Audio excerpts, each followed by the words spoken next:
Good morning, good afternoon, good evening. Welcome. We are live with ESFL 118. We are on the PlayStation side of things today. Our main event is going to be Papadoc versus Yerda. I am your host and play-by-play commentator, Frank No Streaming. I'm joined in the booth by my good friend Prioxis. Prioxis, welcome back. How are you today?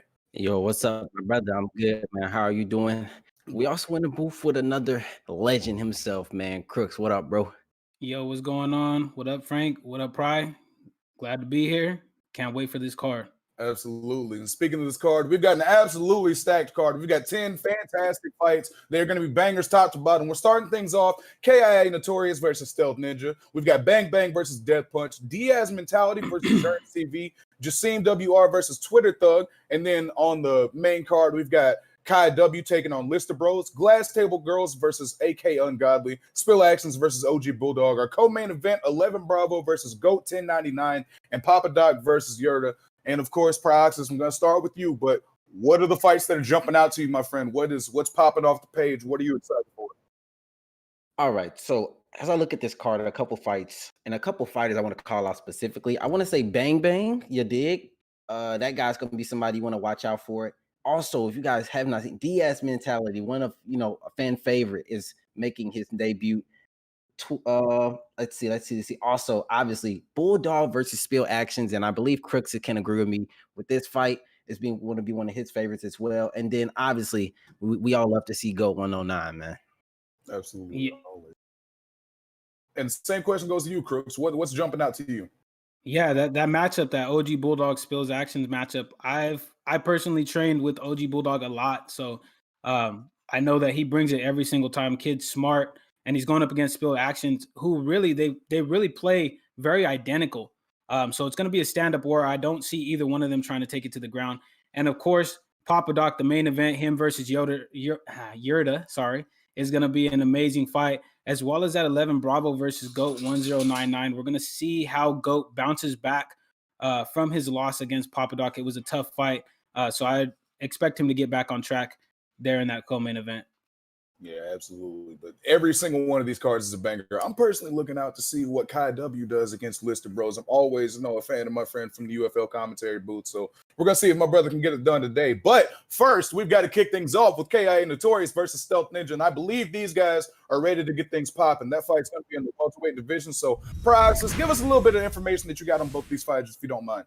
All right. So with Kia, or I'm not sure if it's Kia or KIA, Notorious, he is his ESFL debut. He is a counter fighter, well-rounded, and also a technical striker. So look for him to be just like that GSP type of fighter. And we have Stealth Ninja, and he is calculated pressure, heavy grappler, and adapts to opponents. So he kind of counteracts his opponent, but they kind of counteract each other due to one being technical, one being aggressive as well. But it's gonna be a fight. Gonna see who can impale their will on their opponent.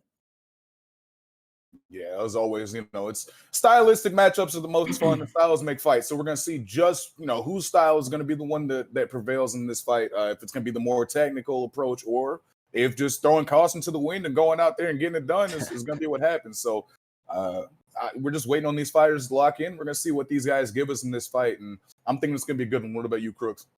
Yeah, I think it's gonna be a great one. Like Price said, it's different styles, but who's gonna be able to impose their will on their opponent? It looks like Stealth Ninja is gonna go with the Tony Ferguson pick, and KIA Notorious is gonna go with the Gilbert Burns pick. Now, both of these guys are well-rounded fighters in real life as well as in the game. They both can take it to the ground, but they also have very, very lethal strikes. So we're gonna see how both of these men approach this fight. Yeah, we're gonna see. Who's going to be the one that wants to take the center of the octagon? Who's going to be the one that is mind fighting up the back foot? All those questions are about to be answered. And we're getting ESFL 118 kicked off here in just a few moments. These guys are getting things ready. And they're about to touch gloves and get ready. We are underway. No, I'm just going to say, I'm interested to see how this Tony Ferguson plays it. We go straight to the grappling, into the slam. Oh, but he's nice. And what I was going to say is Tony Ferguson isn't the best boxer, and Gilbert Burns has some pretty good boxing.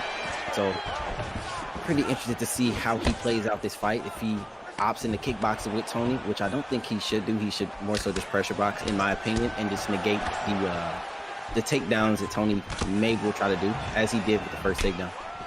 Yeah, and right now Notorious is doing a good job of timing his shots. He's getting some chips into the body there, just trying to slow down Ferguson a little bit because we know that cardio and that gas tank are going to keep Ferguson in this fight a long time unless you actively do something to stop that. Stealth Ninja's doing a pretty decent job of covering up to the head, but again, he's taking some body shots. He goes again for the grappling, tries to get the sweep, but isn't able to pull guard. Gets a good catch on the body kick there from Notorious. Now he's trying to push him up against the fence. Wasn't quite able to get there. Gets a good overhand and a nice hook land in the pocket for Stealth Ninja. Notorious is backing up, looking for that pull, but not quite able to get that firing back with a hook straight. Switching stances, these guys are just matching up in orthodox. And Notorious is throwing a lot of good jabs out there. I've seen a lot of those land, find a good home there, but a good 1-2 from Stealth Ninja is going to slow that down just a little bit. Stealth Ninja goes again for a takedown, again for the bail, doesn't quite get it, but that time he's going to elect to go for the hook on the clinch on the break. So these guys are just trying to figure each other out, and it looks like they both want to be on the ground, but they both want to be the one on top. So both guys' takedown defense is holding up thus far. Some good slips there from Ferguson. He goes again for the takedown, bails, and then gets another right hook there. This is going to be something to keep an eye on later on to see if he keeps going for those hooks off of the bail or if he just goes through with the takedown. Just something to, switch up Notorious's rhythm and give him something else to think about there, Coach.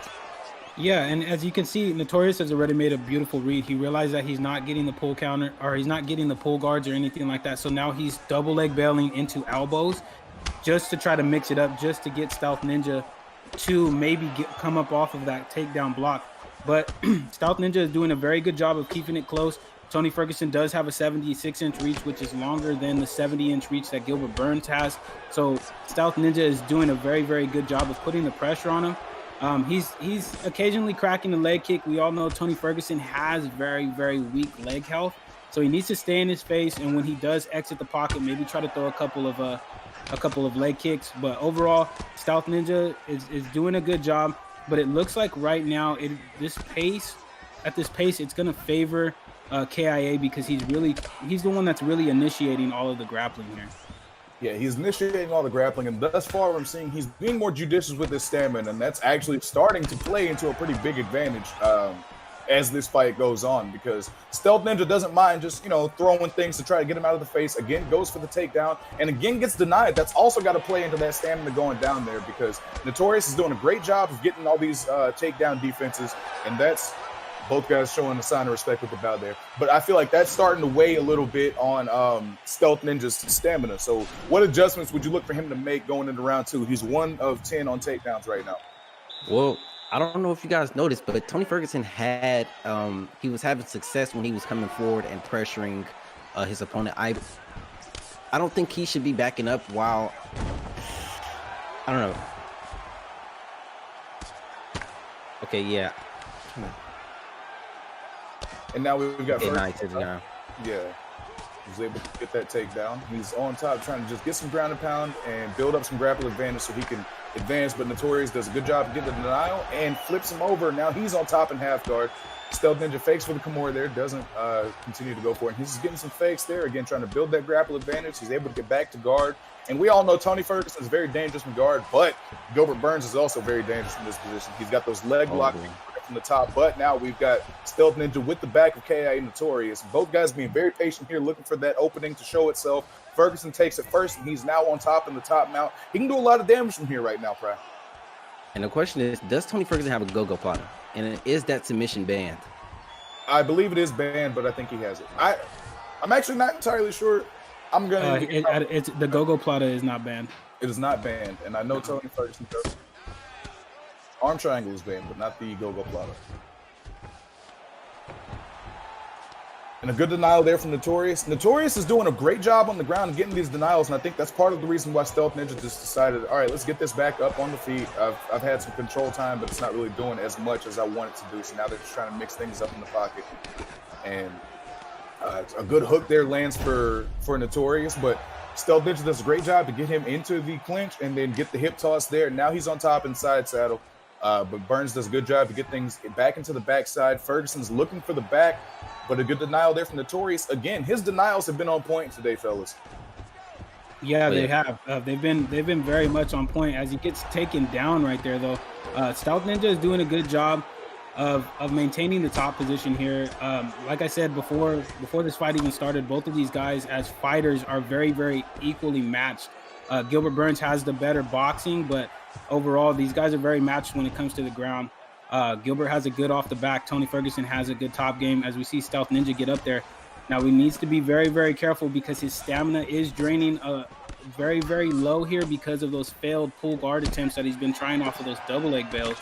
As he tries to go to a clinch here, he backs him up. He backs KIA up. He knocks him down with a beautiful jab straight right there. And he's trying to go for it right here, but it looks like Notorious is going to counter right there. Yeah, it looked like Stealth Ninja was doing a good job. Oh my goodness. But Notorious came right back. He got the memo. I mean, he's turned on the urgency, and now he's just marching Tony back. And he's got the stamina advantage here, fellas. So that could be dangerous in the pocket for Stealth Ninja. He's looking for those pulls. And you got to wonder if Notorious is going to throw a straight strike in there to mix things up. And that could spell disaster for Stealth Ninja if he's able to do that. But a good job there to slow things down, get into the clinch, push him up against the fence, and that way you can mitigate some of that damage coming back to you. Fellas, this is an interesting fight now after 2 rounds. Both guys drop each other in that round. Who are you guys leaning towards thus far? I'm going to lean more towards the Tony Ferguson. Due to him, he did get the knockdown. They both got knockdowns, but he got some control time on the ground. Didn't do too much on the ground, but he got more so control time against his opponent. Yeah, I would have to give it to Stealth Ninja as well. He did get a rock as well as Gilbert Burns did. As he gets another rock here in the 3rd round, he is going for it. Oh, he whips it. He gets slipped. You need to be careful when you're throwing these head kicks, guys. How many times have we seen this happen, not only in the ESFL, but on ranked championships as well? It is insane. Oh, goodness. At least one more. That's. I mean, he was charging in. He went for the head kick. Notorious did a fantastic job of reading it. Got that slip, and oh my goodness, the stamina was on the ground, and now Ferguson's right there with it. So. I mean, just a beautiful counter lead hook there from Burns. That was a fantastic performance. I mean, like you were saying, Ferguson was being much more aggressive. Stealth Ninja was doing a great job of implementing the grappling offense, and he was getting a lot of control time, but he was also burning a lot of that stamina. And, you know, at the end of the day, you can't burn the candle at both ends. Otherwise, it's going to get put out. So a great performance there from KI Notorious, and Stealth Ninja, we know he'll be back. So good performance from both guys there. What did you see that you liked in that one, fellas? Oh yeah, man. I mean, the thing is, he rocked him, and it just went crazy. And the same thing happened last round. He rocked him, went crazy, he turned into Cody Garbrandt, and then got countered and knocked down in the last round. And then he did the same thing this round, threw a high kick, and then got countered with the lead hook and got put to sleep. Yep, exactly. And that's the thing. That's a lot. That's what a lot of players fall into a trap. When you get somebody hurt, you don't always need to go for that finish. You want to be very, very careful to keep your composure and not just rush in. And he thought that, hey, I have him rocked. I'm going to try to get him out of here. So he threw that dangerous head kick that is very 50-50 in a way, because if it lands, it does a lot of damage. It can put your opponent out. But if your opponent ducks it, you are probably most likely going to get slept like he did right there. But overall, it was a good performance by both men. But shout out to KIA Notorious for getting that dub there. Yeah, he got it done. And, you know, I've definitely fallen victim to throwing head kicks at the wrong range or just at bad times in ranked 1,000 too many times. So I can sympathize with Stealth Ninja. I've been there, but hey, it happens, man. You know, he'll be back. But we're ready for our next fight. So we've got Bang Bang versus Death Punch. They are going to be squaring off in the featherweight division. What do you have for us on these fellows, Crooks? Well, Bang Bang is 1-2, so he's looking to get back on the winning streak. I can't remember if he won his last fight or if he lost it, but he's 1-2, so he's trying to get another dub here. He is a pressure striker. He has solid combinations, and he loves to brawl. And his opponent, Death Punch, is making his ESFL debut. So he might have those jitters, but he might not. We're going to see. He is a balanced fighter. He has a heavy top game, and he's very dangerous in the submission game. So we're going to see. Like our last matchup, it looked like this is going to be a different stylistic matchup. One likes the ground, the other one likes to stand up. So we're going to see who is able to really make this matchup their own. Yeah, we're going to see who's able to do that. And just judging by past experiences, one thing that I'm almost willing to guarantee, Bang Bang's not going to have stamina by the end of the 3rd round. He's going to come forward. He's going to throw everything. That's just what he does. So we're going to see if Death Punch is able to get him to the ground and possibly control it there. But one thing we know, Bang Bang comes forward often. Oh yeah, that is a fact. My last match against him in ranked walked me down and minked my head off, bro. But the thing is he gonna be able to do that against his opponent? He knows his opponent is a grapple heavy type of player. Yeah, we're gonna see if he does. So far, he's just again true to form, marching forward, throwing a lot. I mean, he's landed a couple of good jabs, nice couple of uppercuts. He's just in the pocket, ready to throw, man. But right now, Death Punch is getting pretty decent reads. Was able to make some good head movement adjustments there. Tries to go for the double leg bail into the body lock. Not quite able to get that. Bang Bang again with the takedown defense. And now that he's, seeing that his opponent's wanting to take down, I was just about to say, he's throwing a lot more uppercuts, if you've noticed. And Death Punch just leaned into one of those. So both these guys are starting to make some early reads on each other. We're going to see who's able to continue to make those reads going forward. A nice pocket, nice combination in the pocket by Bang Bang. Volkanovski does a good job to get this fight to the ground, and now he's on top with plenty of time to work. This could be exactly what Death Punch needs right now, Pratt. Exactly, and this is the thing. He was going too crazy, and he got taken down. But I want to see Death Punch just more so control him versus doing it right there. That's the mistake he made. Just because he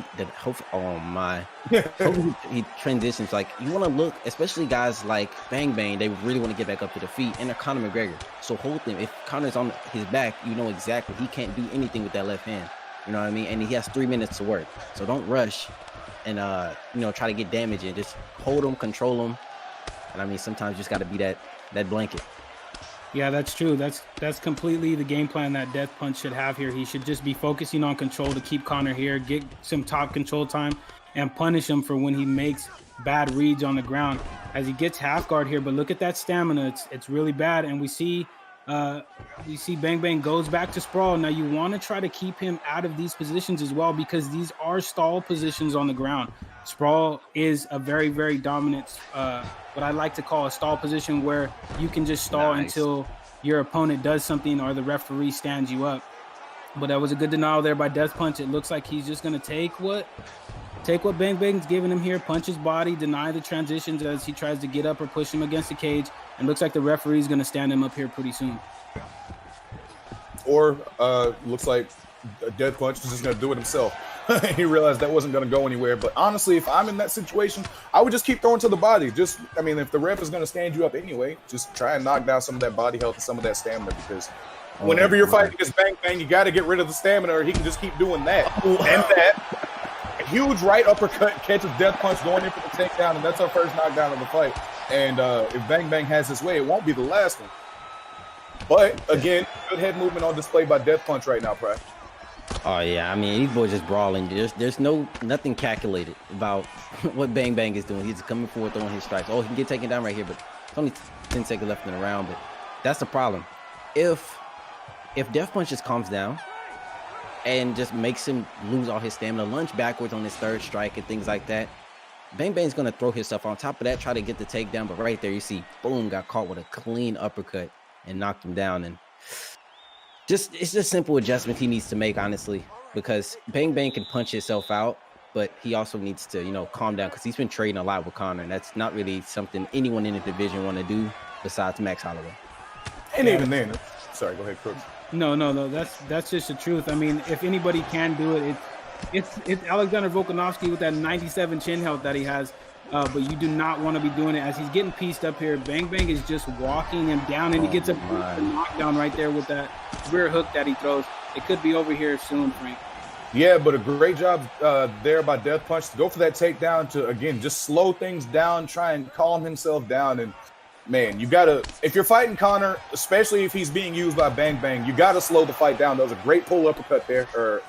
Pull uppercut that did a lot of damage, and he's going to be looking for more of those. But Bang Bang is doing a great job right now, mixing up the strikes, catching him with a lot of things going in. He's making him slip into the head movement, but he gets the backpack. A good job there to get into the back sitting position. And now he's getting the top mount. This is exactly, again, where Death Punch needs to be. And he needs to slow it down here and just take his time, maybe do a little bit of damage. He's in the top mount postured up, so he's getting some good shots there on that block. But he just needs to make sure keeping Conor down should be priority number one here. Oh, yeah, it's priority number one. The problem is, from my understanding, he did get knocked down this round. Death Punch did get knocked down, correct? That is correct. You were right. So now he kind of has to do some damage to try to get back on the scorecards because we obviously know he lost round 1, but now he has to do something on the ground round 2 because on the feet, I just don't see it. I don't see him knocking him out or knocking him down because, I mean, he hasn't done it now. He hit him with a pull counter, but he's just been getting mopped up on the feet. So there you go. Nice. That was nice right there. He can go for a submission here. Yeah, bit of a curious decision that he didn't because Conor doesn't have the best sub defense, but I'm sure he knows what he's doing, as he tries to take the back, and now he's on top in the half guard. And again, everything is just smooth sailing from here for him. Prepositions are hard. As he tries to go to the half guard there, and just doing some solid damage right now, and he's getting the posture up, looking to see if he can do that damage that Prioxis mentioned that he needs to get done so he can get back into this fight on the scorecards. Because right now, even with all this great control time, there's still 2 knockdowns on the board on the other side. And, we know that that's all the judges see sometimes. So he's looking to make these shots count from this postured up position right now. Yeah, and that's the truth. I think if I am Death Punch, I'm just trying to drain Conor's stamina down even more, because we all know he has that out of the gates perk, which lets him take less stamina off of his punches through the first 2 rounds. As he gets rolled right there, he needs to try to keep Conor on top and deny some of these transitions, so that way that stamina slowly starts to drain. As we've seen him in the posture up, he was hitting to the body to try to get Conor's stamina down. You shouldn't be too much worried about trying to get this round back, as in trying to set up maybe a finish in the next round. Yeah, seems like that's what he's looking to do. But both guys mixing things up in the pocket pretty nicely there to end round 2. I've got Bang Bang up to 2 rounds. What are you guys seeing? Bang Bang 100% up 2 rounds. But the problem is, I want to see how much stamina he has as this round starts. It's not bad, but if he throws 2, he can be finished due to him having, not the highest amount of stamina that can be counted. Oh my, he did walking. He really is. Bro. Yeah, oh yeah. You have to shoot a takedown, clinch, do something. Because right now he's getting caught. He's getting caught with that uppercut there, and look at that block. That block is just 1 punch, and it's broken through. He needs to be very careful, and he's getting walked down here. This is not where you want to be if you're Volkanovski. But I mean, you put yourself in this position. He knocks him down. It looks like he's gonna get a finish here, Frank. Yeah, I mean, it looks like it because, like Prioxis said, he was just marching them down, man. It seemed like from the opening bell, he was just in his face, and he said, "That block gates, that's coming with me. That head health, that's coming with me. I need those. I'm gonna just hold those real quick." And he took them. He said, "Run me those right now." I mean, what else can you say except I'm not gonna say it's perfect, but that's what pressure fighting looks like, man. He stayed in his face. He said, "Stamina, forget about it. We don't need all that." He just kept marching forward, kept throwing those shots, and he kept catching them, man. I mean, what else can you say about that, Pride? I mean, he lived to his name, bro. Bang Bang. He went out there and bang bang, like just walked them down, consistent strikes. But the question is, let me ask you this, Crooks. If you are Alexander Volkanovski in that situation, what would you have done after round 1? After you get knocked down and obviously you're down 1-0. Well, you kind of have to reset. It's a hard situation, because Conor McGregor is such a heavy hitter. He's such a heavy hitter that you do not want to stand up with him, of course, unless you're Max Holloway, but you're Alexander Volkanovski, so you have to try to take your time and just pick your points and when you want to attack him on the feet. You need to mix up, maybe clinch, try to get close enough to him where you can clinch, shoot one of those double leg bails, elbow him, or try to get a takedown out of that double leg bail. But Bang Bang was just walking him down. He gave him no room to breathe at all. He was putting him in bad positions where Alexander Volkanovski was not going to have a lot of success. So Bang Bang did a great job of playing that matchup. Almost like you said, Frank, not perfect, but almost to perfection. I mean, it might not have been perfect, but definitely got the job done. So I'm sure that Bang Bang will take that result. It's still a W in the win column at the end of the day, right? And I'm sure that's what he wants. He's happy with that. And yeah, I mean, that's a good performance for him, a feather in the cap and something he can lean back on and, build on and go from there. But looks like our next fight is ready to go, fellas. And this one is going to be a banger. This is going to be Diaz mentality taking on Germs TV in the welterweight division. What do you got for us on these fellas right now, Pry?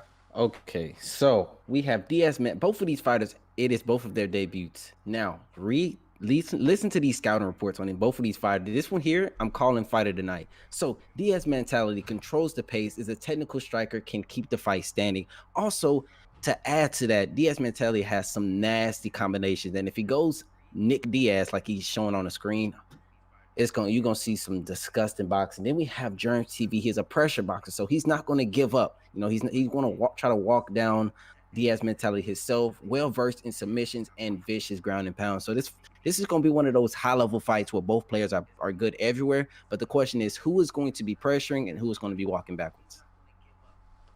Yeah, it looks like we got an unstoppable force meets immovable object. But we're gonna see who's able to get things going. And like you said, Pride, it looks like Diaz mentality is hovering Diaz. That's a surprise, I know. And it looks like that's what he wants to do. And we're going to see if Germs TV is going to lock in with Burns, and he does so. So the table is set, ladies and gentlemen. We're just going to see who's ready to knock everything off of it. This is going to be interesting. Yeah, absolutely. And this is, like you said, Diaz mentality's first time back in a while, isn't it? Yes, it's his debut from. I'm not even sure if he played last season, ESFL. That's all I was trying to remember, if he participated in season 1 or not. But here he is in season 2, so there's no point in wondering about that. These guys touch gloves and we're ready to go. Burns starts things off with a leg kick. Diaz gets a nice side kick to back him up a little bit there, and he's got him up against the fence early. Nice slip to get out of trouble there. Just trying to find his range with the box and slipping in some good body shots there. Ooh. Right now, Germs is doing a good job of knocking that block down to Diaz. We know that Nick Diaz has, pretty solid head health, but doesn't exactly have the best block in the world on this game, and Burns is taking advantage of that, but Diaz mentality is giving it right back. He almost slipped into that uppercut. That could have been dangerous. Like that. That's what it would have looked like. But now he's just tearing the body up. I mean, body. That's exactly. He kept digging in that well, boy. I mean, he saw it open up and said, "Okay, I'm gonna just keep punching you here." My goodness! Oh, look, he got the spear takedown. This is what Gilbert Burns really needs to do, though. He needs to try to grapple Nick Diaz. Nick Diaz does not have the best grappling stats. Gilbert Burns has amazing grappling stats. As Diaz gets up. Now, this is very dangerous because people think that because Nick Diaz is not the Nick Diaz from UFC 3 where he was kind of OP'd, you'd walk people down, hit him with those good level combinations, that he's somehow bad, but he is still a very, very sleeper pick. He has very, very high ratings on his moves in terms of the boxing. So he needs to be very, very careful, does Germs here with this matchup. Yeah, right now Diaz is doing a good job of being the guy going forward and just getting his shots off first, as I say, as he walks right into a slip uppercut. Ooh, and then goes a slip straight back. Yeah, these guys are on the fast track to CT thus far. Caught up with the 1-2 head kick. That's another knockdown for Diaz mentality. This is a fight thus far, fellas. And he gets another good slip there on the slip straight. Oh, yep. Counter up. Going for the body. And I was waiting to see if he was going to start tearing that body up again once he had him rocked like he did the first time. Diaz is doing a great job of mixing up his strikes, mixing up his levels, and mixing up Gilbert Burns right now. I mean, goodness gracious. A great takedown by Germs. Yes, he definitely needed that. He needed that. But the problem is he's going to the ground with Nick Diaz. It's really a situation out of the frying pan into the fire, isn't it? Yeah, exactly. Oh, and he denied that training. He can go for a submission. Like, on top of that, 4D, we know that camp is full of people that love anti-grappling and then working you on the feet. And then it's Nick Diaz. Imagine getting beat up on the feet and then go to the ground and black belt. Black belt jiu-jitsu. Like, oh my goodness. Oh wow, the body work is filthy right now, fellas. Yeah, I'm honestly, I feel bad. I've been in this situation, but I feel bad, man. He's just pressuring you, and it seems like he has everything that Germs is throwing. It seems like Diaz just knows that it's coming. He's like, okay, I know you're going to throw this. I'm going to slip off this way. I'm going to hurt you. You try to throw this and try to switch it up. Oh, I'm already a step ahead of you. this is like a chess game with a grandmaster when you're a novice. You know what I mean? Like Yeah. you're playing and they already know what you're doing. They're already 2-3 steps ahead of you, and they're just ready to attack on you at any point. And we're gonna see how Germs comes out in the second round and tries to change the momentum here. Yeah, we'll see what adjustments Germs has in the bag, but right now Diaz looks like he's beginning to believe. I mean, he's tapping into the matrix right now. But Germs is doing a good job getting some shots off there, gets a good lead hook and some good shots to the body in. So, you know, he's starting trying to pick things up. A good knee there from Diaz. As these guys are mixing up in the pocket, and I don't think that's what Burns wants to do by any stretch of the imagination. I mean, you don't have the head health or the stamina for that at this current moment in time. Oh, But- yeah, that's a fact. That is a fact. And But, I just think he needs to. Oh, you can go. Oh my, yeah. Never mind. I was gonna say at this point, what else can you do? Because every time you do try to get, oh no, he The started breaking out disrespect. slabs. Diaz disrespect. Oh my goodness. Gosh, yeah. Just Finish it, please. I was gonna say as he gets. Oh. Oh wow. This is the Germs- best. This is best case scenario. And give up. Never mind. Back up. And a fleeting moment of satisfaction right there for Burns. Yeah, but yeah, sorry, go ahead, Crooks. I just don't. If you're Gilbert Burns, you can't keep him on the ground because he could posture up and finish you off. You're not really doing too much on the stand up. But like I say, UFC 4, it's a one strike game as Diaz knocks him down there. All it takes is one opportunity and you could finish the fight, whether that be Diaz going down to the body at an inopportune time and getting caught with an uppercut could put him to sleep, especially because both men's stamina here is not high at all. But it looks like Diaz just has control. He's walking him down, he's throwing the hooks, and he sleeps him. That's back-to-back knockouts that we've had here to start off the card. That's crazy. Yeah, man. I mean, it's like you said, Crooks, I almost started feeling bad at the end, man. Like, but hey, right now, this moment belongs to Diaz mentality because he went out there and earned that, man. Like he took that. What do you say, Pride? I mean, bro, it's one word, bro.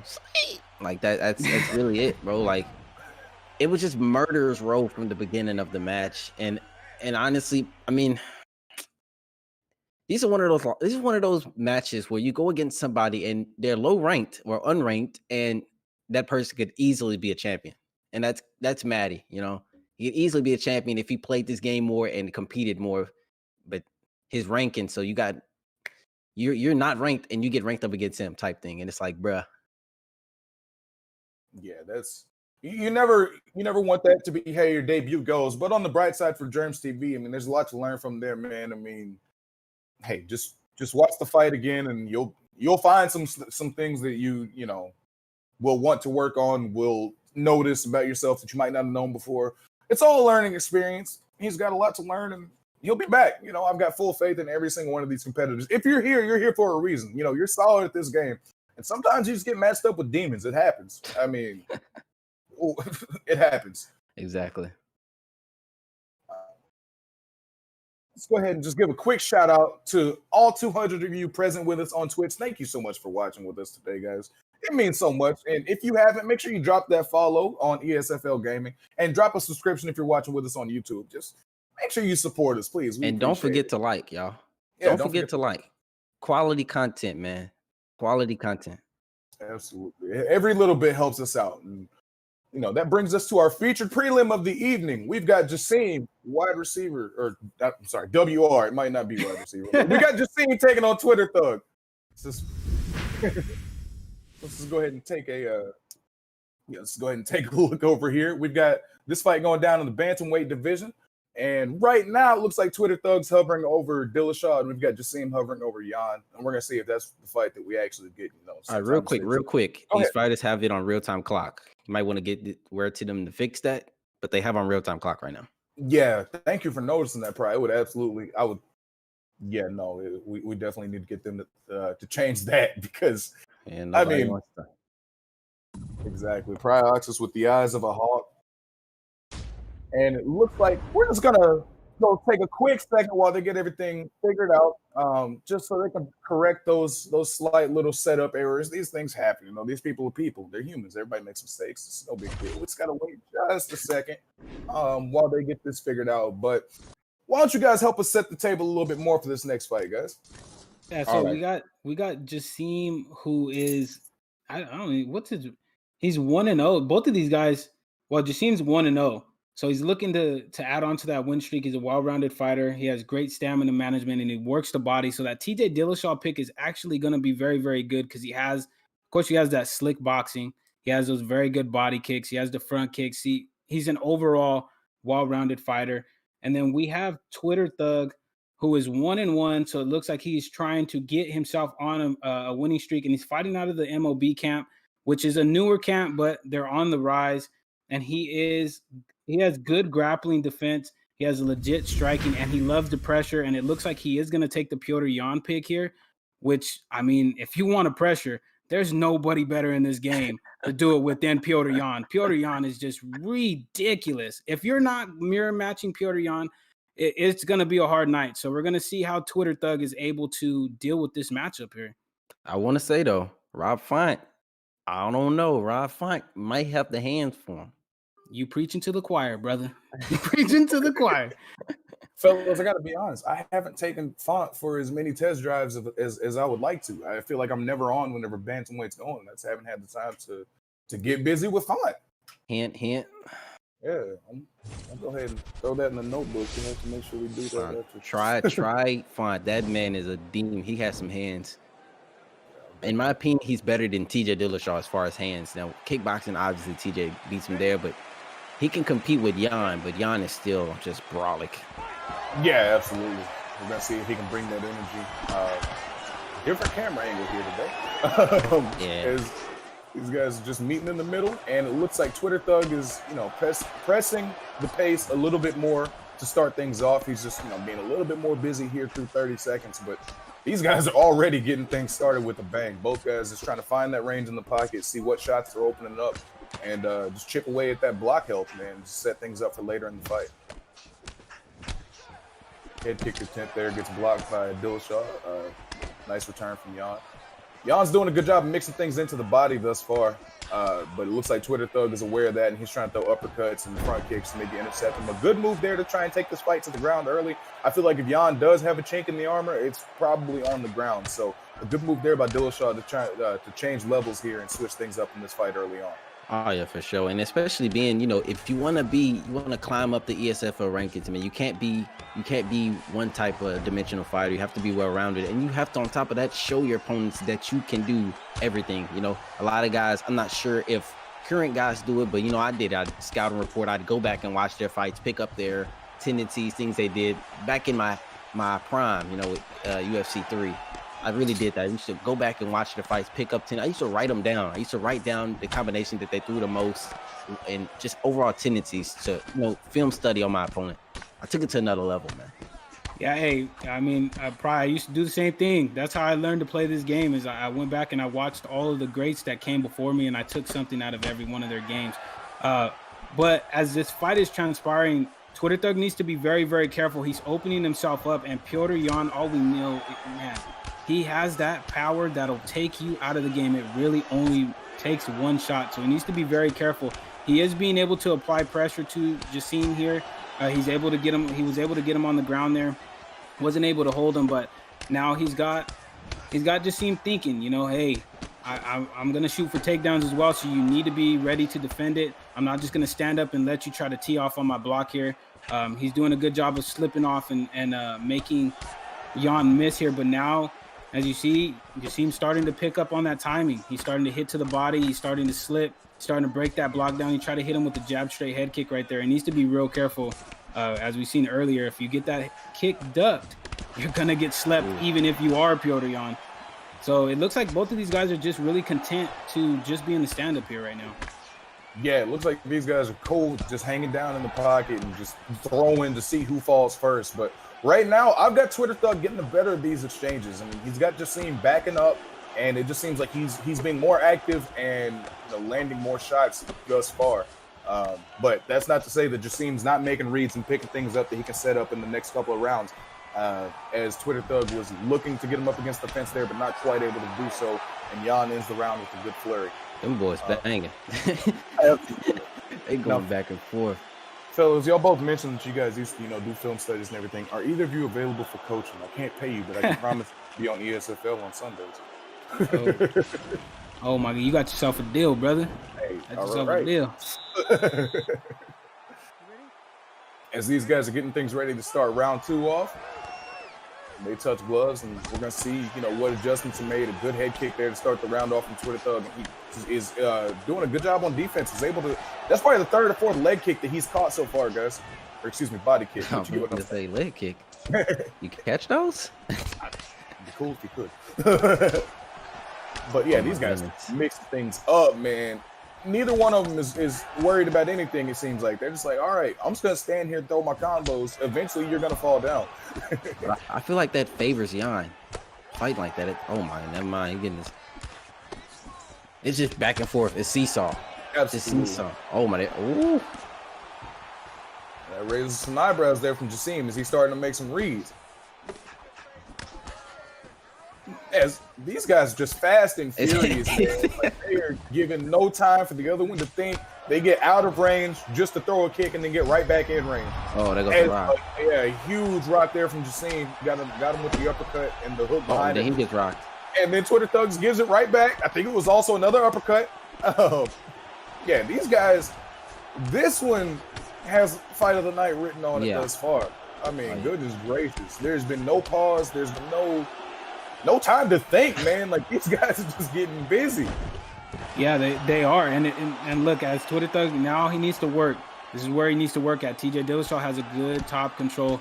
Piotr Jan has okay off the back. He has a 90 off the back against TJ's 92 top control. As you see him slice through that guard there. And now he's in full mount. He's trying to rain down some strikes, but wisely Twitter Thug slips that straight, and now they're back into half guard here. And now they're back into full guard. This is where Twitter Thug needs to be real careful, because Piotr Jan can either sweep you into full mount or he can take your back, and neither one of those positions is really where you want to be with him, because then it'll allow him to get back up. You want to try to control him here. You don't want him to slip and potentially put you in a fight-ending situation. As we see, Justine here is going to get up. He's going to, Twitter Thug's throwing some knees into that belly right there. And now they're going to be back in open space. And here we go. We're going to bang it out for probably the rest of the round, maybe even the rest of the fight. I mean, these guys have shown no intention of slowing down, no intention of, stopping to be careful. They're here to fight, and they are putting on an excellent fight thus far. As both guys are just trading in the pocket. A huge left hand from Twitter Thug gets the knockdown on Justine. And it looks like I would think that's enough for that's it. Okay. I was gonna say it's enough for Twitter Thug to win the round, but might be enough for him to win the fight right now. So never mind. I spoke too early. Good job of Jan defending there to keep this fight going. But 20 seconds left. Twitter Thug is possibly just one posture up away from winning this fight right now. We just got to see if that's the route that he chooses to take. But it does not look like that's what he's going to do. He's content to just hang out. Never mind. He is going to posture up. Do a little bit of damage to that block. But I think he's got this fight pretty well in hand going into the 3rd round. But as Crooks has mentioned several times, this is a one-strike game. We don't know what's going to happen at any given moment in time. We could be one shot away from the end of this fight right now, folks. Exactly. And that's what I was going to say. I was going to say exactly that, one strike. But on top of that, I'm not sure. What does TJ Dillashaw's stamina look like? Obviously, we can't see it on the screen, but what does his stamina look like on top of that? One pull, counter upper, right? Oh, right there. That could have been it right there. One pull, counter upper, one rock, knocked down into the ground and pound finish, and it's just all she wrote. Oh, there goes a rock. Whew. Man, look at that head health, though. It's blinking. It's blinking like a turn signal at night. It looks like Twitter Thug is going to go for it all. He needs to be careful. He hits him there with a good combination. It looks like that's going to be it, but it's not. Piotr Jan is just surviving. Man, he's the hardest guy in this division to knock out. Trust me. I've tried so many times, and it just doesn't work out. And then he'll somehow come back and be able to put you to sleep. Yasim is not going out without a fight. He said, you know what, I'm going to go out on my shield. If you're going to knock me out, you're going to knock me out with me potentially knocking you out. So these two are just going for it all. And honestly, I'm enjoying every minute of it. Absolutely. As Justine gets an excellent late denial there to continue. Like Crook said, he's going out on his shield, man. He's not worried about it. He's going out like a warrior, and we would absolutely love to see this. I mean, there's no quit in this guy right now, you know? I mean, things are not looking good for him. Twitter Thug is on top of him, doing damage, looking to finish this fight. And that's like the third or fourth time that he's been able to avoid damage and, you know, do just enough to stay in this fight and continue to fight, man, because he's still giving it everything he's got. Now he's in the sprawl. We're going to see if he can use that to get up or to go for the side control, but he does use it to get up. And now he's got Twitter Thug up against the fence. So there was a potential there to do some damage, and he's still, you know, he's still firing, man. He's my man's a lot of people just start backing up, you know, playing defensive, but he's literally saying, you know, if I'm gonna go out, you know, I'm not gonna let you just put me out like that. I'm gonna try to get my win. Yeah, exactly. I mean, he's really giving it his all. I mean, you know, nobody can question the heart of Justine right now. Nobody's gonna. Oh my goodness. There's nothing to be ashamed of, man. Because Twitter Thug is a dog. He is showing that right now. Oh yeah, nice denial. I don't even know how Justine is even surviving. Look at that head health. It's super low. It's blinking, and he's getting hit twice in full guard. It's crazy. It's crazy how much it takes to sleep Piotr Jan, and Justine is just taking advantage of it. Maybe because it's Twitter. Oh, and he rolls him there. This is what I was talking about. This is not where you want to be. Oh, he rolls him. Nice. Oh my goodness, they're just rolling like we're in jiu-jitsu practice in here. And here we go, Twitter Thug. It gets rolled with the Kimura roll. It is just crazy. My goodness, it's just crazy. And from my understanding, the arm triangle from half guard, is it banned, or is it the arm triangle from side saddle? I think it's the one from side saddle. I know the side saddle was more powerful than the half guard. Yeah, it's a side saddle arm triangle. The half guard one is allowed. Yeah, as far as I know, the half guard one's kosher. But hey, what a job by Justine to see this final bell, because fellas, there were some moments in round 2 where I thought this fight was over. So, I mean, the heart, the chin, and the defensive acumen on display there from Justine were fantastic to carry him to the final bell. But I think we all know which way this decision is going to go. I mean, Twitter Thug really just poured it on from start to finish and had an excellent performance. I mean, again, all credit to Justine for fighting back the entire time. You know, he was always firing back, trying to make sure that he gave himself a chance to win. But Twitter Thug did a great job of making sure that all those chances closed pretty quickly. So, you know, excellent offensive onslaught from both guys. Twitter Thug got it done. And I believe it was a 30-27 and 229-28 on the decision. It's about what I expected. Although, if it is 29-28, I would like to see I thought that was 30-27. I was about to say, if it is 29-28, what round did they give him? Possibly the first one, because the first one was very back and forth. But even then, I think Twitter Thug might have gotten the rock and a knockdown. I could be wrong with that. My short-term memory is shot, so I couldn't tell you for a fact either way. I just know that looking at these stats would, you know, stop me from making any more mistakes than I am currently doing. So we're gonna see if they give it to us. I'm gonna cross the fingers on stream. We're gonna see if they give it to us. It's gonna hold out just a little bit more. If he can press X for me one time, my brother, please. X. All right. Oh, he hit it. He pressed X. Miracles do happen when you believe. I want to see round 1, but we know round 2 or round 3. Well, you heard, right? Give us round 1. Yeah, okay. That's the one they gave him because he for sure landed more strikes, got more significant. Twitter Thug didn't have very much control time, but yeah, that's definitely the one that they gave him. Which, when you look at the numbers, yeah, it makes sense. That fits. I can see that. I'm not mad at that. But excellent performance from both of those fighters. But tonight belongs to Twitter Thug, and he got it done in a very impressive fashion. 2 knockdowns in round 2, 3 in round 3. So that's clean work. That's a great job from Twitter Thug, and you know he's gonna be looking for a higher ranked opponent in his next fight, and we wish him the best of luck. So I believe, fellas, we're ready to move on to our next fight. No, we're not. We're not ready to move on to our next fight. I just want to say a matchup I like to see. Yes. 2 fighters that fought to Maddie versus Twitter Thug. Oh, banger. Plant that seed, please. Maddie versus Twitter Thug is a banger. Both fighters willing to go forward. So it's going to be an absolute banger. So if we, I believe, let's go ahead and take a quick look at our fight card real quick, just so we can see what we've got coming up moving forward. We've got Kai W going to be taking on Lister Bros. We've got Glass Table Girls going to be taking on AK Ungodly, who is formerly known as War Hunts. Quick rebranding there. We've got Spill Actions taking on OG Bulldog. That fight is going to be a banger. I'm excited for that one. Our co-main event, of course, 11 Bravo versus GOAT 1099. And our main event, Papadoc versus Yerda. We've still got a lot of action on the way, and we've got some great fights coming at you. So just make sure you stay tuned. And again, if you haven't yet, drop the follow on Twitch, drop the subscription on YouTube, drop the like, and just, make sure you show us your support. But I believe that our fight is ready to go. We've got Kai taking on Lister Bros. What do you have for us on these fellas, Crooks? Oh, so we got Kai KAIW. He's 3-3, so he's sitting at 500. He's looking to get above that. He has great wrestling. He has his hand set up, his takedowns, and he's fighting. And he likes using Khamzat Chimaev. He likes fighting like Khamzat, which means that he likes grappling. And his opponent, Lister Bros, is sitting at 2-3, so he is trying to get to the same record that KAIW is at right now. And he is a good pressure fighter. He adapts to opponents, and he's not afraid to brawl. So we're going to see if this fight is going to be contested as a brawling matchup on the feet, or is it going to be all grapple heavy? Who knows? And we all can't wait to see.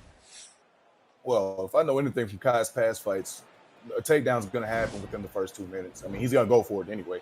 It's interesting, though, to see him using Colby Covington instead of Khamzat Chimaev, because that's usually who he uses. Like I said, I've seen this guy's entire UFL career, man. I feel like, this is one of the guys I've been seeing just make steady improvements. So we're going to see if he's able to continue to do so. As Burns, Lister Bros gets a nice combo to start things off. Kai fires one back. Yeah, man. Both chopping at that block, but Kai goes for the early takedown. Lister Bros is hip to it, gets a good takedown. But that left hook is looking to make some money right now for Kai. He's doing some good damage with it thus far. Lister Bros is firing back with his own left hooks.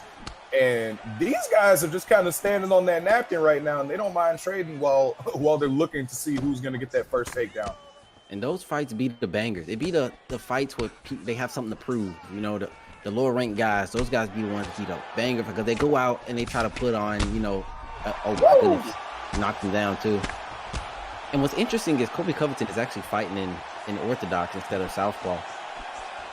Yeah, and he has a low switch stance too. His switch stance is only an 80. So imagine if KAIW was actually in southpaw, how much damage he would be doing to Gilbert Burns. He's doing this in the opposite stance where his stats drop. He's pressuring Lister Bros to the cage, so that way if he does get in trouble, he can just shoot for a takedown whenever he'd like. He's throwing out some very good combinations. Lister is trying to back him up. He gets him right there with a good rear hook, knocks him down. He's going to jump into his guard. He waits for that up kick smartly. That is a veteran move right there, to wait for your opponent to up kick and then immediately dive down. But it looks like he's not wanting to try to get the finish and mess with Colby Covington on the ground there. So he stands him back up. He says, hey, you know what? I'm not trying to go for this finish on the ground. I'm trying to sleep you on the feet to make an example out of you. And so far, it's been a crazy fight. Both men have been rocked and dropped here. Yeah, now he's on for the takedown and gets it. I gotta be completely honest. I don't know why he's been in orthodox this whole time. I don't know if that's something that maybe he knows something we don't, but he's able to get the top mount right now and looking to get some damage off as he postures up here, bro. So here's my question. Okay. Now he does get up here, but why does he get up when he's on the ground? If you're not comfortable with being on top of somebody, especially with someone like Gilbert Burns, and he's Colby Covington. Colby Covington is a wrestler. He's a top-heavy type of fighter. He isn't someone that's very great on their back, doesn't have great submissions off their back, so you can take advantage of him there. Instead, you get up. Now, you give him the opportunity to do damage on the feet, and then he did just get taken down, but he did get back up. But the point is, he got taken down and could have been put in a bad situation. Yeah, I think it's all about where you feel most comfortable at in the matchup. I feel like he feels like he's more comfortable on the feet, even though he's gotten knocked down twice in this round already. But if you see, look at Burns' head health compared to Colby Covington's here. I mean, they're about at the same, and Gilbert has absorbed twice as much damage. I would say, in my opinion, he's been knocked down twice in this round by Colby. But look at Colby's stamina too. He doesn't have the best striking stamina, so maybe that's why Lister decided to stand up. He catches him right there with a beautiful uppercut hook as we end the round. Man, that round was crazy. Boys and girls, we have a fight on our hands. This is going crazy. All these fights Through been 5 bangers. minutes. Absolutely. I was just about to mention that, man. Every single fight we've had has been on point thus far. I, for one, love to see it. But again, you got to wonder how much damage Kai could be doing if he was in that southpaw stance with Covington. Because, as you mentioned, the switch stance at 80, that's taking off quite a bit of power. And I honestly think that's going to be his demise. It's going to edge out. You know how you fight? Like, I use Henry Cejudo, and I go against TJs, and I do good in the first round, do good in the second round, but it starts to edge out. You start to notice the difference between stats with those fighters as far as striking, you know, boxing or kickboxing, and that's kind of where I see this at. He gets him taken to the ground, which is a smart idea, but I mean, it's Gilbert Burns. Yeah, and Kai, he needs to do a better job at controlling him when he does getting him to the ground, because they're very few and far between. He's trying to control him here. He denies that full guard transition, but now look, Lister Bros gets him in the half guard. It looks like he's gonna go right back into side control. Smart move by Kai there. He fakes top mount. Is he gonna go for crucifix? He's not gonna have time because Lister Bros said, nope, bro, we're gonna go right into this stall sprawl position here, and you're not gonna be able to get any damage to my head. You're gonna just have to take what I give you, which is the punches to the body. And I think he could have. A lot of guys, you know, like lower rank guys, they think about the damage over the position. You know, just hold side control and just look to deny transition. Obviously, it's going to be blanketing, but you know, Gilbert Burns wants to either get to guard with that butterfly sweep or just get to half guard. But look to control. You see, he straight up throws a strike. Like, he can slow down a little bit and keep the top position. Yeah, it'd probably behoove him to slow things down just a little bit. As we see, just like you mentioned, Pride, he's able to get the top mount position, but not quite able to keep it because perhaps he was looking for, you know, some damage or just something else, but wasn't quite able to get the control. But he did some nice damage there in half guard, so he's probably not too upset with the results thus far because, you know, he's just getting control time in right now, and he's just getting some total strikes on the board. So we're gonna see how that, you know, plays a part going forward as he's raining some shots down on Gilbert Burns. Now, Lister Bros has some things to think about now. That block health is slowly but surely leaving the chat. We're gonna see, you know, just how much longer it can hang on. But now he's in stat guard. Let's talk now. Yeah, and sorry, go ahead, Chris. No, and I mean, look, KIW was, and he gets rolled right there. Now Gilbert Burns needs to do some damage here, or he needs to try to maintain control for the rest of the round, because he, you know, Colby was able to get a lot of control time, probably about over a minute and a half, and he was able to get some good damage in full mount. So you see him, he's able to get to the half guard here. What is he going to try to do? He postures up here. Is he going to get some good strikes in on Kobe, or is he going to get flipped here? He gets rolled with that Kimura roll. Now he's in trouble, even though there's only 10 seconds left. Kobe looks to get some damage in. He does not care if he gets flipped over. He was in that fight-ending situation there. That was crazy. Yeah, very good second round from Kai there. He was able to get that fight to the ground. But Burns is still in this. Let's not count Lister Bros out by any means at all, because he showed some moments there where, you know, he really looked like he could have taken over this fight, but Kai was just able to stay in front of the 8-ball in some of those situations. But we're going to see, you know, this fight, I think, is very much on the table here going into round 3. Oh, yeah, that's for sure. And the thing is, you got to be careful with those takedowns. Boom. That's why. You got to be careful with those takedowns, bro. Because, I mean, you are trying to take down someone like Gilbert Burns. It ain't like you're trying to take down a Wonder Boy or a Masvidal that's really just going to deny it and, you know, get back up, you know, standing on the feet. You're taking out someone that has no problem with taking you down himself. Right. And boxing. And just like you said, Price, the stand-up starts to rear its ugly head here in this third round, and he ends up getting finished. That, I mean, it was literally just like you said in the second round, Price. The striking started to become a big gap in the striking from Lister Bros, from his Gilbert Burns to Kobe Covington, because it starts to slow down if you're a wrestler going into that third round, and it was a great job by Lister Bros there. Exactly. That's what I said, and it's like that. And you feel comfortable. You're like, okay, I rocked him round 1, rocking round 2, I'm doing good. Then round 3, it just falls off, and you start getting beat up, you know. And it's just something. Kobe Covington, man, you don't want to be trading heavy. While Kobe Covington does have a chin, you want to, you know, more so look to wrestle. But again, that plays into Gilbert Burns' play style. So questionable pick with that, but I mean, sometimes it's about the execution as well. Right. And again, don't want to talk too much about it, but you just got to wonder about that stance switch, right? Like, Yeah. I'm curious what the reasoning behind him fighting Orthodox was, because like you said, it might have been the difference between getting that extra bit of power that could have finished that fight, earlier than it did. But I feel like we're doing too much to denigrate the performance of Kai and not enough to celebrate the performance of Lister Bros. He was in some rough situations there, fellas. I mean, things look pretty bad in certain instances. He got knocked down a couple of times, got rocked a couple of times, but was able to come back and get that victory by any means necessary. So congratulations to LS Lister Bros. That's a win that's going to feel pretty good for a while, I would think. Oh, yeah. But moving on, we are on to our next fight. It's going to be Glass Table Girls versus AK Ungodly, the artist formerly known as LS Warhun. So what can I get from you on these fighters' prioxes? Okay, so we got Glass Table Girls.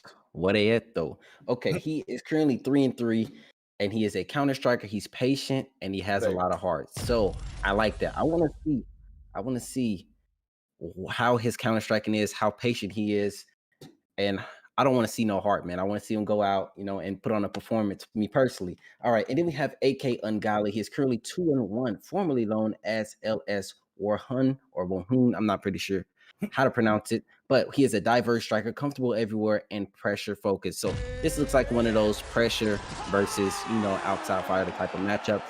Interested to see. Oh, hey, they actually went with their picks. I don't know who picked two. I know it was a John Jones and a Jan Bohovic. I believe Warhun picked Jan and Glass Table Girls picked John Jones.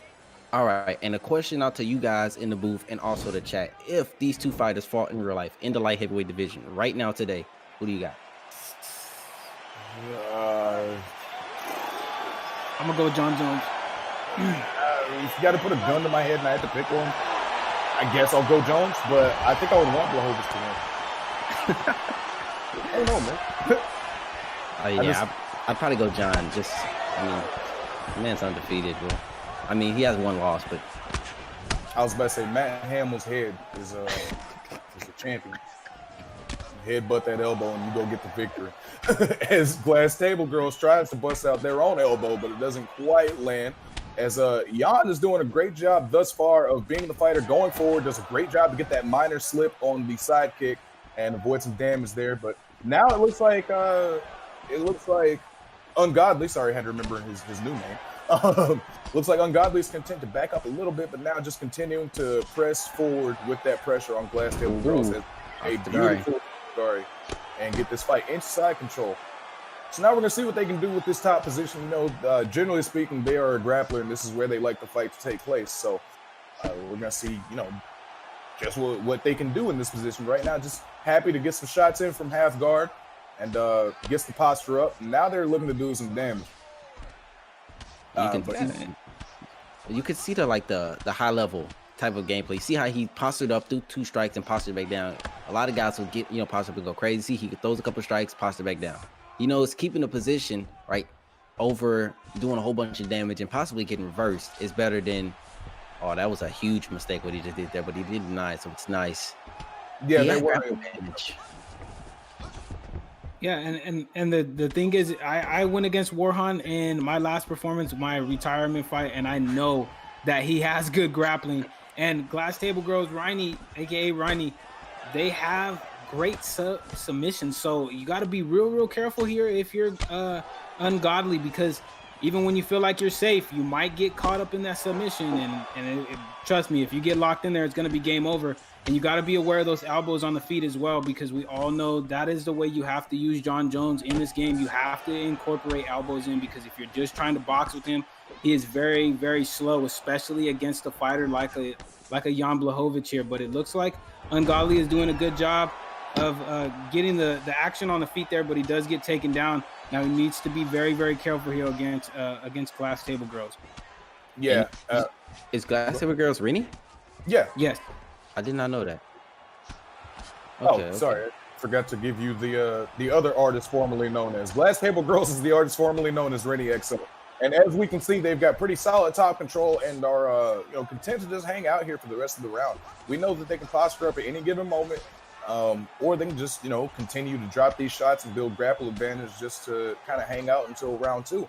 Just gonna see that is that's gonna be their strategy going forward.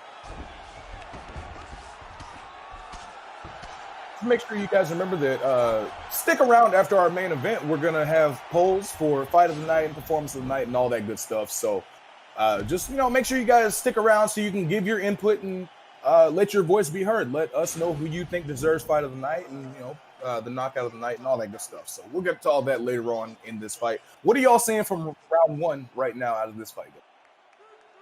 Oh yeah, I mean, I'm seeing Jon Jones, doing what he should do as far as taking him down, looking for the control, not engaging into a real, boxing match, fight on the outside, using his, as you see there, the oblique. He's using the side kick. There you go, elbows. So he's fighting Jon Jones clinching up and probably gonna try to go for a takedown. Throws 2 knees to the body. He's probably gonna shoot a takedown right here. Nope. Pushing side kick. Just fighting from the outside. Using Jon Jones is extremely hard. Extremely hard. Unless you out here cheesing with the knees and elbows, but which a lot of people doing ranked. If you're playing like that, please don't play like that no more. We see that Ungodly gets a rock here on Glass Table Girls. Now, Glass Table Girls needs to be very, very careful because Jan can finish you. He has the stamina to do it. The stamina is very, very high. You're pressured up against the cage here. You're trying to strike with him. He's putting on the pressure, and Jon Jones gets that good takedown right there. Needs to be very, very careful here. Does Ungodly because Jon Jones does have a lot of submissions. And like I said, Glass Table Girls has some of the best submissions in the game, whether it be a choke submission or a joint submission. You do not want to be in there. Trust me, I've been in there enough to tell you it is absolutely ridiculous to try to get out. But he's able to roll Jon Jones over here. Now let's see what he's got in terms of damage or position control. Great job. Oh, here goes the triangle. Yeah. You just said the submissions. And from my understanding, Rennie has peaked at #1 in the world, correct? On PlayStation? Yes. Yes, they have. It's something I know nothing of personally, so I can Hey bro, don't feel bad, bro. I'm washed up now. I'm a top 50 fighter now. Y'all heard it here first. Proxis is a bum that would beat him in any fight. As Glass Table Girls goes to these leg kicks off the back. Getting the good oblique kick there. Just doing a good job of fighting at range thus far, but Ungodly is totally cool just marching forward because that Blachowicz power is something else. If Blachowicz touches you, the fight changes. But right now, Glass Table Girls is being very defensively responsible, doing a good job to make sure that Ungodly is not able to get those combos off the way that he wants to. And Ring's doing a great job of just keeping Blachowicz on the other side of the cage. Anytime he gets too close, one of those side kicks comes out, or the body teeps, or starts throwing elbows or clinches. I mean, Glass Table Girls is doing a good job of mixing it up, but you got to wonder, is Blachowicz just doing too much damage for that to matter on the scorecards at this point? Well, see, what I'm seeing, honestly, with this matchup here, just with this fight, the only time Rennie has been in trouble is when she's either throwing a kick in the pocket or and got rocked. That's how she got rocked earlier in this round, by the way. She threw a kick in the pocket and got hit with a 2-piece. Or, do those strikes where the side strikes with the kicks and you sidestep it. You get complete vulnerability and usually results in a rock. The only time she's really been in trouble, like that right there, where you evade that, or the one going to the body. Yeah, I agree. I mean, it's a very, very close fight. It's very, very close. Who knows who's winning? I would give that round to Ungodly because he did get a rock there. But Glass Table Girls, I mean, like I said, they can put you out at any minute. They can take you down and get you in a submission. So, I mean, it's really anybody's fight going into this last round here. And we're going to see who is going to end up reigning supreme at the end of this very, very last round. Yeah, one thing to keep an eye on here, the stamina advantage is definitely in the favor of Glass Table Girls as they drop a couple of good knees in there to the body from the clinch. And I feel like the grappling has played a major part in that, but grappling has nothing to do with flying knees. Those hurt. Ask Ungodly, he can tell you. As it looked like Glass was going for another one of those Asotogari takedowns, but couldn't quite get it. A great slip to get out of the way there, but not quite in clinch range. You can see the moment, you can see the wheels turning in Glass's head where they're like, all right, let's go back to the ground. This is getting a little dangerous. I don't think I want this up here right now. slow things down. Yeah, But and go ahead. no, I'm gonna say you can see the success in boxing. John Jones just can't box, and Jan Blachowicz hands is actually pretty nasty in real life and in this game as well. Oh, they're disgusting. You can see the difference between both. Oh my goodness, 8 to 6 to 12 in the spinning. Be careful though. Be careful. Oh my goodness. Ungodly survives by the skin of his teeth, but he is not out of the woods yet. But a guillotine will help him get there. Especially Glass stamina advantage. Stamina, I was going to say, in that salvo, Glass used a lot of stamina there, but I mean, they've got solid submission defense, as you can see. If you spend that much time putting people in submissions, you're more than likely going to know how to get out of them. Yeah, I don't know about that. Okay. there's some couple cheesers out there with some trash submission defense, so I don't know about that one. You heard it here first, Parag. This is a cheeser with trash submission defense. As Glass Table gets another clinch, I'm just messing with you. Glass Table gets this up against the fence just to try and slow things down a little bit, take some of the air out of Blachowicz's sails, as Blachowicz is just trying to fire everything in there just to try and get that knockout, because he knows that at this point, that's what he needs. He needs to win this fight, and that's a good way to get it right there. He was able to do quite a bit of damage, got a good rock, but he did great job of staying on his feet there to continue to do some damage. Glass Table is staying out of too much danger, but I mean, this has to be nerve-wracking for them, right? Because you've got a raging bull charging at you the entire time you're in there. I mean, no matter what's happening, Blachowicz is still marching forward. I mean, they're getting kicked back, but he's still just Ungodly is just putting that pressure on and trying to find that finish, no matter how it may show itself. And Glass Table Girls doesn't have much of a block left, but they're doing a good job staying out of danger with that grappling. It seems like every time they get too close or in a situation where they can be hurt, they do a good job of grabbing the clinch or throwing up a knee, or getting some of those John Joe's elbows in there, or getting a spear takedown to salt the end of the round away.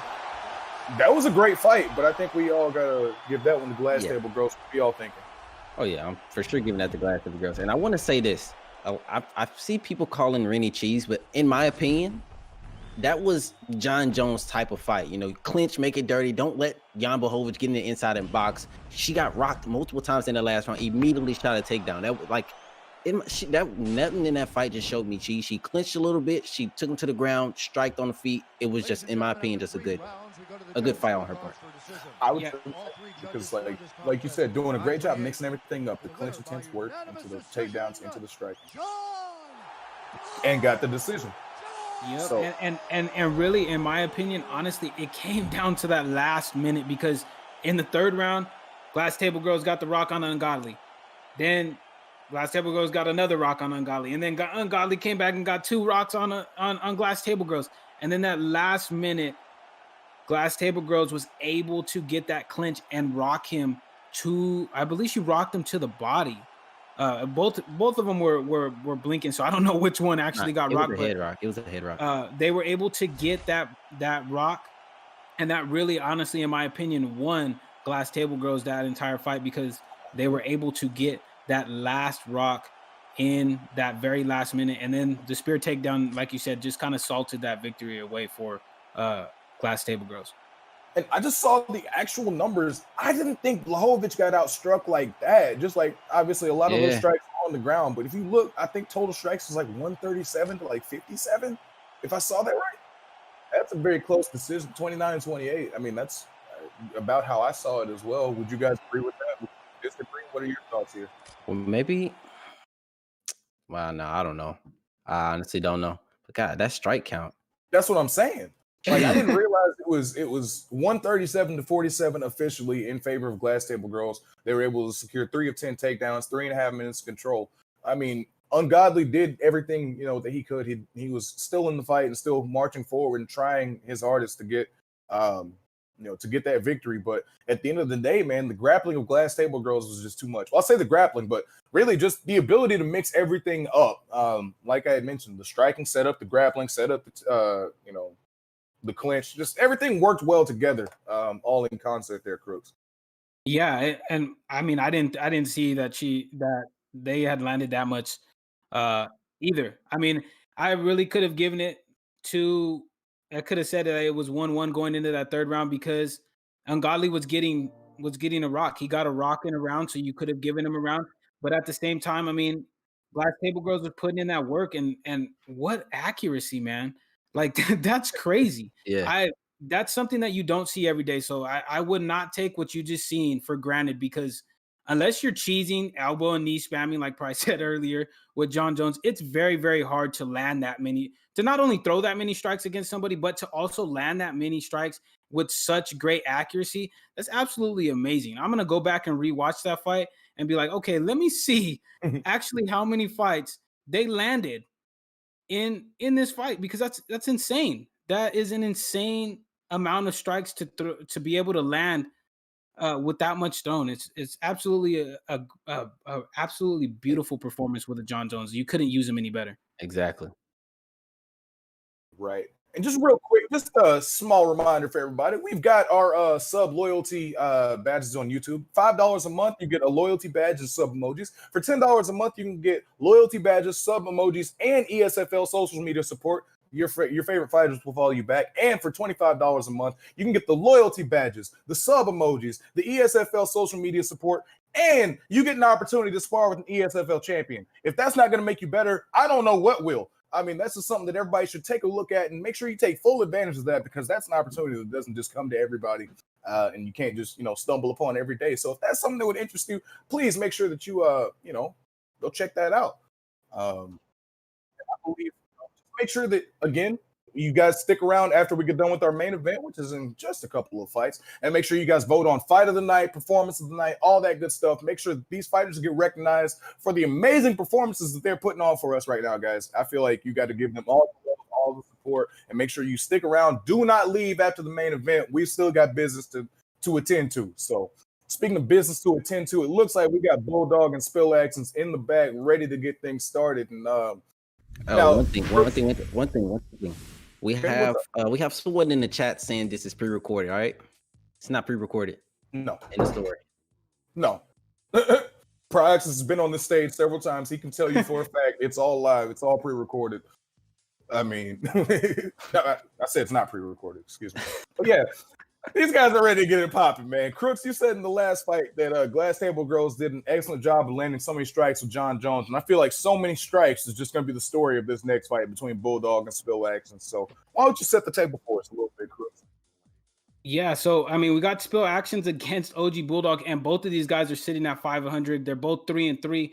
But on Spill Actions, we have a counter-heavy fighter. He likes to fight off the back foot, and he has some of the best defense on PlayStation on UFC 4, and it's crazy. It's absolutely ridiculous. I fought this guy a couple times. His defense is second to none. And then we got OG Bulldog, who is he has a solid ground game. The South Korean has the best takedown defense in the world, according to him. And he also has killer instinct on the ground, which we're gonna see.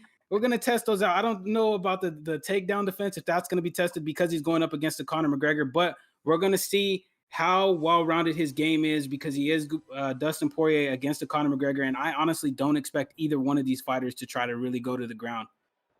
See, and that's always a shame to me, because I feel like anytime I see Conor McGregor or Max Holloway on the other side of that octagon, I know I'm shooting takedowns early and often, because I'm trying to get some of that gas out of the tank, but we know that Bulldog is probably not about to do that as he marches forward and gets a couple of good shots in there on the block of Spill Actions. But as we mentioned, the defense of Spill Actions is always on display as he gets a nice two-piece there going head and body.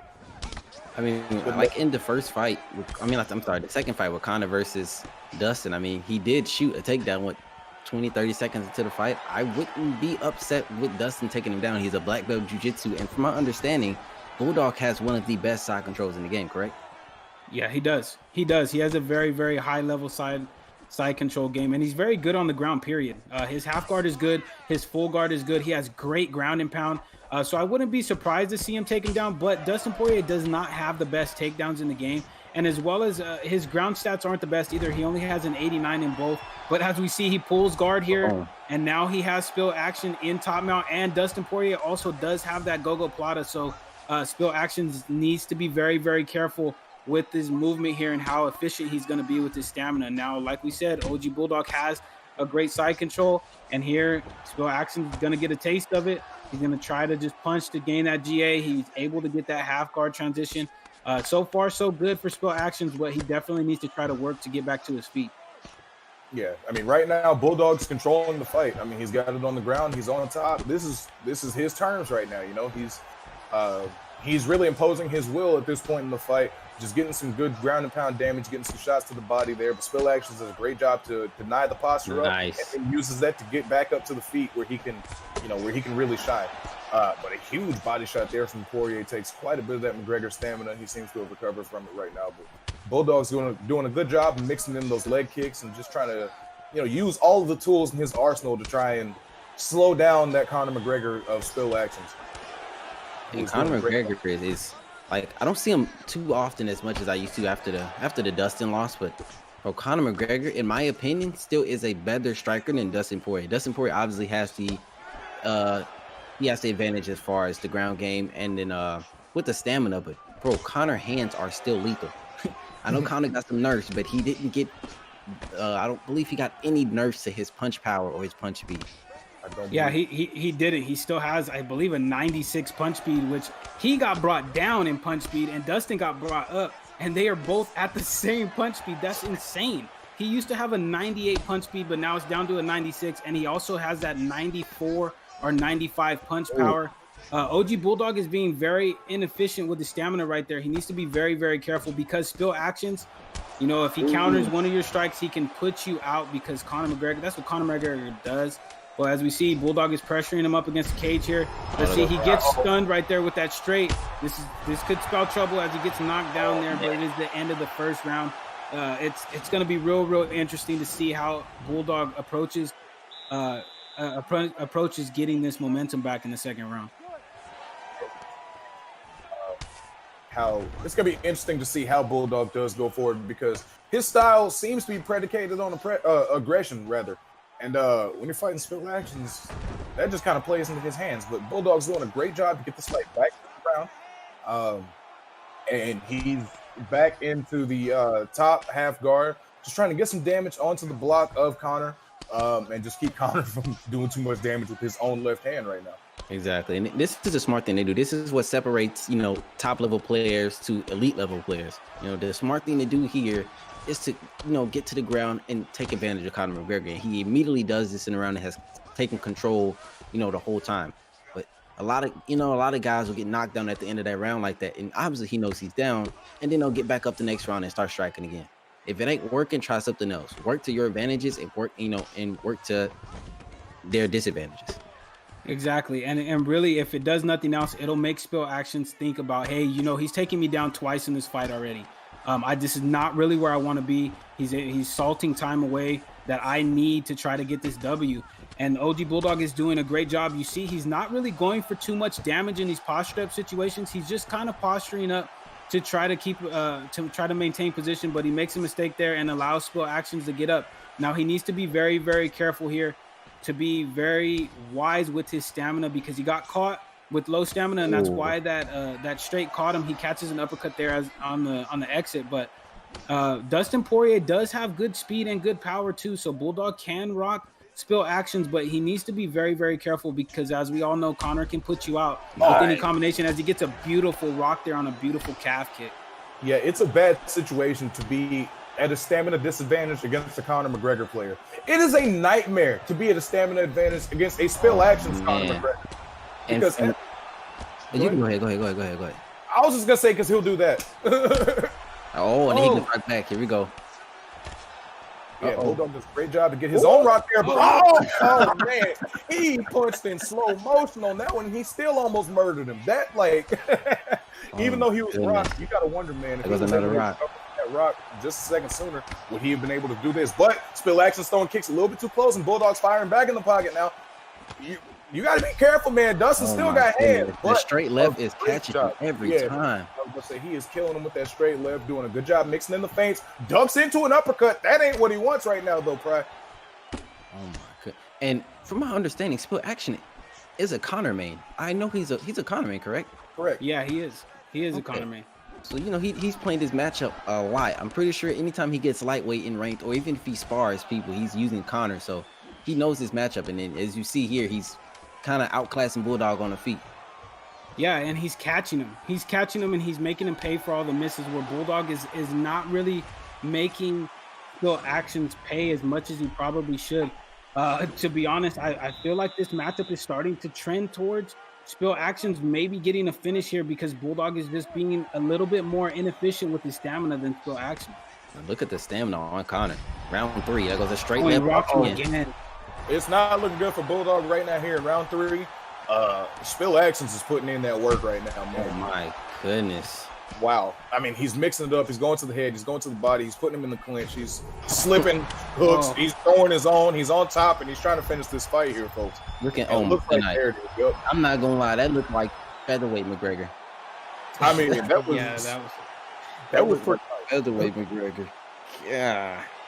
It's like Spill Actions took that first round to see what Bulldog was going to try, what he was going to do, and then he made that download, man. And once it was complete, goodness, I mean, he was able to slip almost everything Bulldog was throwing. He was finding homes for that straight left hand consistently. And then, like I said, man, once that finishing flurry, he just kept finding his shots and just got to the ground, finished it off right there at the end. Fantastic performance by Spill Actions. Yeah, and that's the beauty of what Spill Action was able to do. He waited and he stayed patient, and he said, "Okay, Bulldog, you're gonna need to fight a mistake-free fight, because if you don't, I'm gonna rock you and I'm gonna make you pay." It was absolutely a great performance by him, because every single time Bulldog made a mistake, he made him pay. He missed a shot or threw something that wasn't within the right range, or threw it with low stamina. He made Bulldog pay, and he was able to counter and really was able to get that finish there in the 3rd round. It was an amazing performance by Spill Actions. And it was like me and Price said before the fights even started, that was one of our fights to watch. And Spill Actions was one of the fighters that we were looking forward to seeing how well he performed. And he didn't disappoint us at all. Exactly. Yeah. And for anyone out there that wants to, talk about Bulldog, maybe, a lot of guys in chat like to talk about people when they lose. But let me see you fight Bulldog. A lot of these times the matchup can go either way. That fight can go, Bulldog takes him down round 1 and controls him on the ground. Unfortunately, he had a stamina disadvantage from round 1, if you didn't notice, and then it just carried over in round 2 and then into round 3. But a lot of guys love to talk trash about fighters when they lose, but yet won't fight them or don't even compete at all. Yeah, no, it's completely different, especially when those lights go on, man. The palms start sweating, and it's a different world, man. I've never competed in ESFL, but I have competed elsewhere in the UFL, and I know, like, things are different, man. Like, there's so much going into this that you don't see behind the controller, but exactly, yeah, and that's the truth. And to add on to what Pry was saying, it takes a lot. It takes a lot of courage to get out here and perform at these guys' level. I mean, when you're going up against the guys like we're going to see right now with Bravo and GOAT, or even in the main event with Papadoc and Yerda, these guys are putting it all on the line. I mean, like Price said, a lot of people like to talk about guys losing. These guys are putting it out there knowing that they might lose, and they might feel some type of way after. They might get embarrassed. They might lose off of a takedown attempt and they get kicked in the face and get flash KO'd. But they still come out here and they compete for you guys. So definitely, no matter what happens, no matter what the results are in these fights, you got to give all of these fighters respect, because they're coming out here doing what a lot of people don't want to do or are too scared to do. So at the end of the day, everybody on this card, everybody that fights in the ESFL, they all have my respect. Absolutely. Same here. So everybody make sure you hold R2 and put the left stick in the top left. Just give these guys their respect, man. That's all we're asking. But now it looks like it's time for our co-main event. And fellas, this one is going to be a banger. We've got 11 Bravo taking on GOAT 1099. What do you got for us on these guys, Crooks? I'm ready to get this thing popping.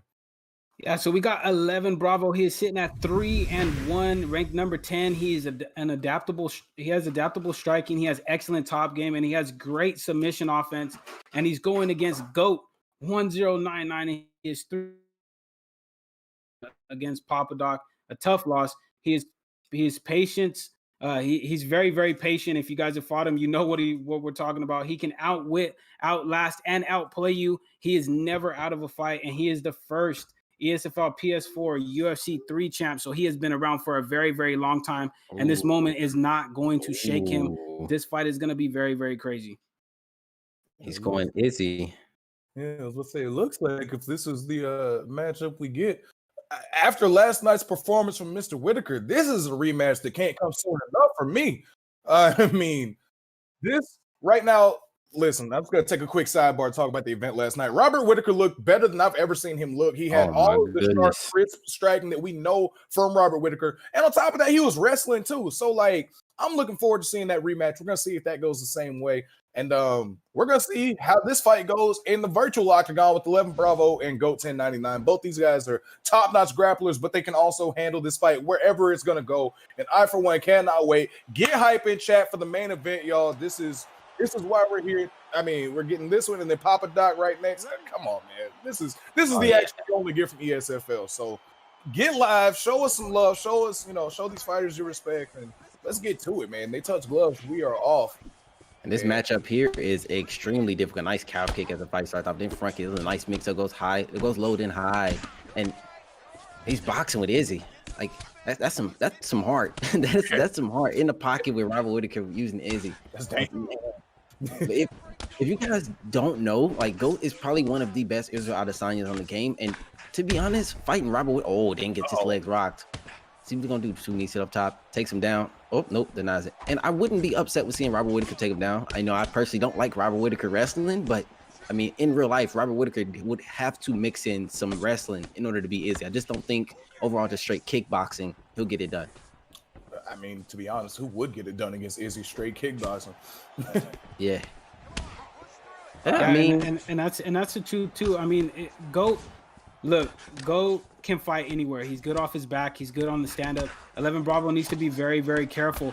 Even though he did get that leg health event, GOAT is very good at fighting in both stances. So he needs to be aware that even though GOAT switched to southpaw, he's not going to fall off in terms of the strikes that he can throw. But it looks like 11 Bravo is going to go for a side saddle, and he gets it right here. Now, this is where he needs to put in work. We know he has good submission offense. He needs to try to keep GOAT contained here on the ground. This is where he needs to do his work. He postures up here with the knee on belly. He gets some good strikes in there. He's not going to waste his stamina. He keeps it higher than Israel Adesanya, so that way he can't hit the get up there. Overall, he's doing a good job of controlling GOAT, but he allows GOAT to get up right there. Yeah, you got to think maybe he wasn't expecting that get up, just like the raw, just go for it. But hey, man, that's part of the mind game that comes with playing these top level players. Sometimes you got to go bum strats to throw them off. Like you got to do things that they're not used to seeing, man. Like, and you know that's how GOAT ended up getting up from that situation. Now he's up doing some damage to that Robert Whitaker block, doing a good job of fighting on the outside, getting some good combos off. Nice elbow there. And he's doing a good job getting his shots off and then trying to get out of range. But he slips right into a leg kick. That was beautiful timing from Bravo on that leg kick. And now he's picking things up, going up the ladder, getting some shots to the body, getting them huge to the head. And now GOAT's firing back. They scrapping right now, bro. They are scrapping. That was a nice leg kick timing. He timed it right as GOAT was going for the lunge towards that leg as well. So it just did more damage. And then he just mixed them up with the hooks to the body, hooks up top. It was just a nasty mixing. The question is, can GOAT continue to box with him? You know, I think GOAT has to more so outside fight. And on top of that, in my opinion, I don't like the a lot of Izzy does have some very good low kick levels. I believe it's like 4 or 5. But in my opinion, I just think it's better. Oh man, you gotta be careful doing that. Absolutely. I think it's more efficient, you know, with the game is to go to the body of anyone. Especially someone like Robert Whitaker that is very punch heavy. Yeah, but you got to think, if he keeps going for those leg kicks, probably at some point he might be able to catch him going for an overhand or trying to, get something, loading up on a shot. And those leg kicks do heavy damage as well. So if he can, look to utilize that, there might be something he can do to even up that differential in leg health. But I mean, right now, so far, so good for 11 Bravo. That was pretty smooth sailing. I feel like he was able to do a good job of putting on a decent amount of pressure, and then did a great job getting the fight to the ground, getting some control time.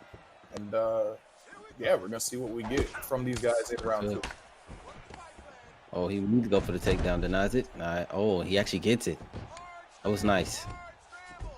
Yeah. Go straighten you up, and you're not going to be able to, especially high level players, especially people like GOAT. Doing sometimes, you know, bump strats work, but sometimes bump strats get you reversed and put in a position you don't want to be in. Yeah, like, Yeah. you know, when you get in the sprawl, you know, a lot of people immediately look to deny transition, you know, me personally. So something you could do is throw a strike and it kind of looks like a transition and then transition. Kind of a little mix up mind games type of things you can do. Yeah, that's true. And in this matchup where we seen 11 Bravo come out and make beautiful reads, he's landing really good combinations. He's utilizing those leg kicks to perfection against GOAT. So we're gonna see what GOAT does to adapt to that. It's a very hard thing to adapt to unless you're pressuring like this. This is not really where you want to be fighting if you're Israel Adesanya. But like I always say, they're the fighters, we're the commentators. It's easier said than done. GOAT looks like he's making an attempt to try to put some pressure and try to inside pocket fight Robert Whittaker, but he needs to be very, very careful because Robert Whittaker has some of the fastest hands, and he gets a drop right there. Now he's up against the cage. Now is 11 Bravo going to try to jump on his back here? He does. GOAT denies it. Now they're back up on the stand-up. Now this is where you need to be very, very careful because after you get a rock, you can kind of become complacent with, all right, well, I dropped him. Now it's his turn to try to come out and do something. And if you do that against GOAT 1099, he will take advantage of that and he'll swing all the momentum in his favor and probably put you out. So as we see here, Bravo is able to get that back take there. Very, very impressive stuff from 11 Bravo here. And let me go ahead and explain because there's going to be some people in chat wondering or going to ask, how exactly do you do that? So basically, you shoot a double leg takedown, you cancel it, and then the same buttons you use to shoot a double leg takedown, you hit those buttons again, all right? And it'll result into that back take right there. All right, Prize Pro tips, ladies and gentlemen. Make sure you listen to this guy. He knows what he's talking about. Go give Prize a subscription on YouTube if you're not doing nothing. All right, so we got Whittaker on top, dropping some good, shots from that posture up, just trying to get some damage off on GOAT. And right now, fellas, I'm thinking 11 Bravo's controlling this round. He was able to get that knockdown, and right now he's just continuing to salt this fight away, just chilling on top. I mean, he's in no danger here right now. Izzy's not going to sub you. I mean, yeah. It's one of those things right now. He's doing a good job. Also, I'm just getting a note from the back. Make sure y'all go follow Crooks too. Go give him a subscription. I'm sorry, I'm leaving some of the homies out. But as Whittaker's going for this arm bar from the top mount. Oh, yeah, he's not gonna get the submission, but still, it shows that Bravo he's been pretty dominant in this fight.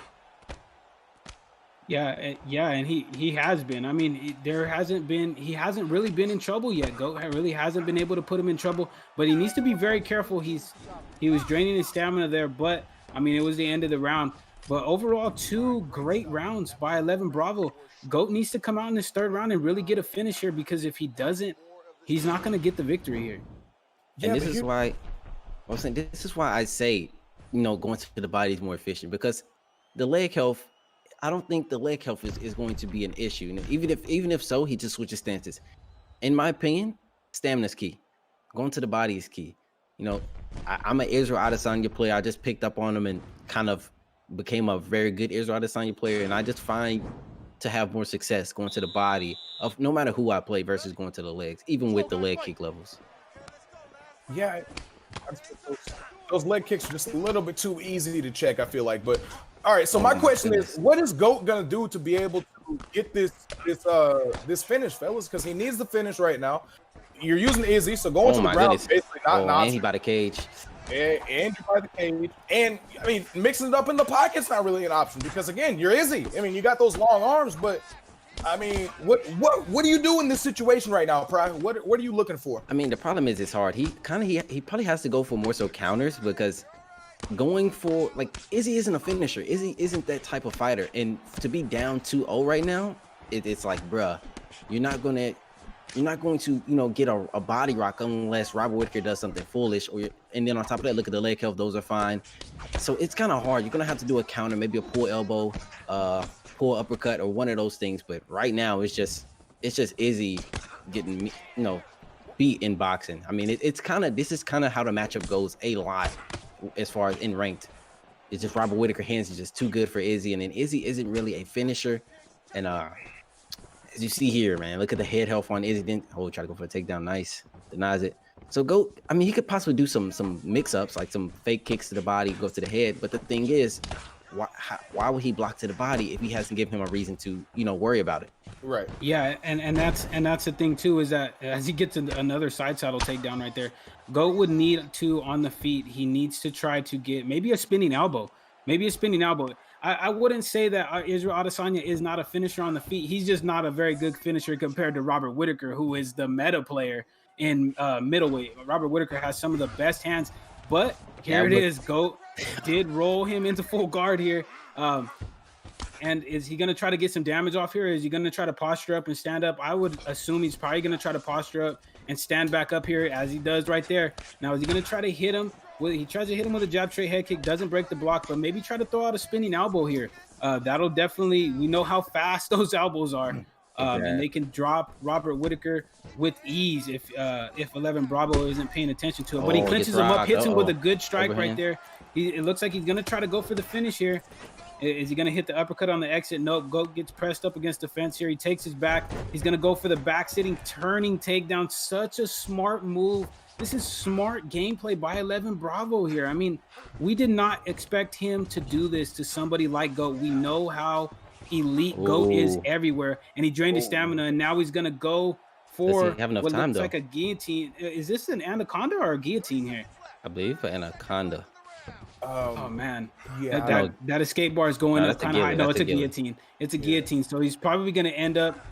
He's probably going to end up in half guard if Goat is able to escape here. But look at Robert Whittaker. He's taking the top. Oh, he's it taking doesn't matter. right Look here. at time. It's time is tied, over. but he Time's over. abandoned. Oh, the round ran out. Yeah, That's I was it. gonna say it didn't even matter. He would have got a finish right there. That is crazy.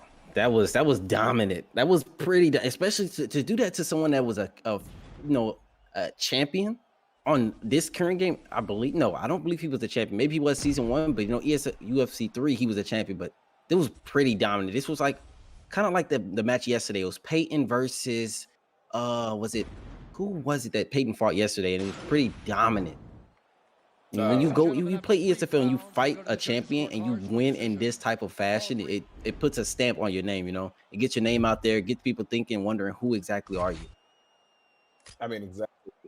11 Bravo came into this fight. He was ranked number 10 in the ESFL rankings, but after a performance like that, man, you got to give him a top 5, I would think. I mean, that was a very, very good performance there from 11 Bravo to get that victory over a guy in GOAT 1099 who doesn't get those up too often, man. Like 11 Bravo went out there and earned his money. Go ahead, Crooks. Yeah, and look, I was hearing a lot of chatter before this event that was 11 Bravo for real. All he does is go for subs. All he does this.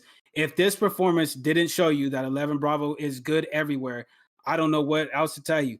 I mean, he fought GOAT, did a great job in the stand-up. He didn't allow GOAT to get anything off in terms of getting him in trouble or rocking him. He looked absolutely amazing. He impressed me. I don't even know what to say. I'm honestly speechless, but he's one of the best up-and-coming guys, and he just proved that against one of the best veterans that we have in this game in GOAT 1099. That right there is a fact. And I could see maybe he goes up against who loses this main event, because I'll assume whoever wins this main event will get a crack at Zayaf next week, correct or incorrect? Yep, I believe I believe so. Yeah, I mean, this is the number 1 and number 2 ranked contenders. I'm assuming the winner of this should go on to fight for the title anyway. Yeah, so with that performance that he did win against GOAT, man, that I think he can get a jump, especially jump straight up to a title contender fight, and then if he wins that, get a crack at the belt, whoever is there. Now here's a little seed, just something for you to think about, Pry. How do you feel about 11 Bravo versus Spill Actions for the possible next contendership? What's Spill Actions' record? Let's check. What's Spill Actions' Oh, record? he's currently 3-3, but he had an excellent performance a few minutes ago. That's the main reason I was bringing him up. He was still fresh in my mind. Something to think about. Well, why don't we put Spill Actions against Bang Bang? Hello. Talk about a banger of a fight right there. Spill Actions versus Bang Bang.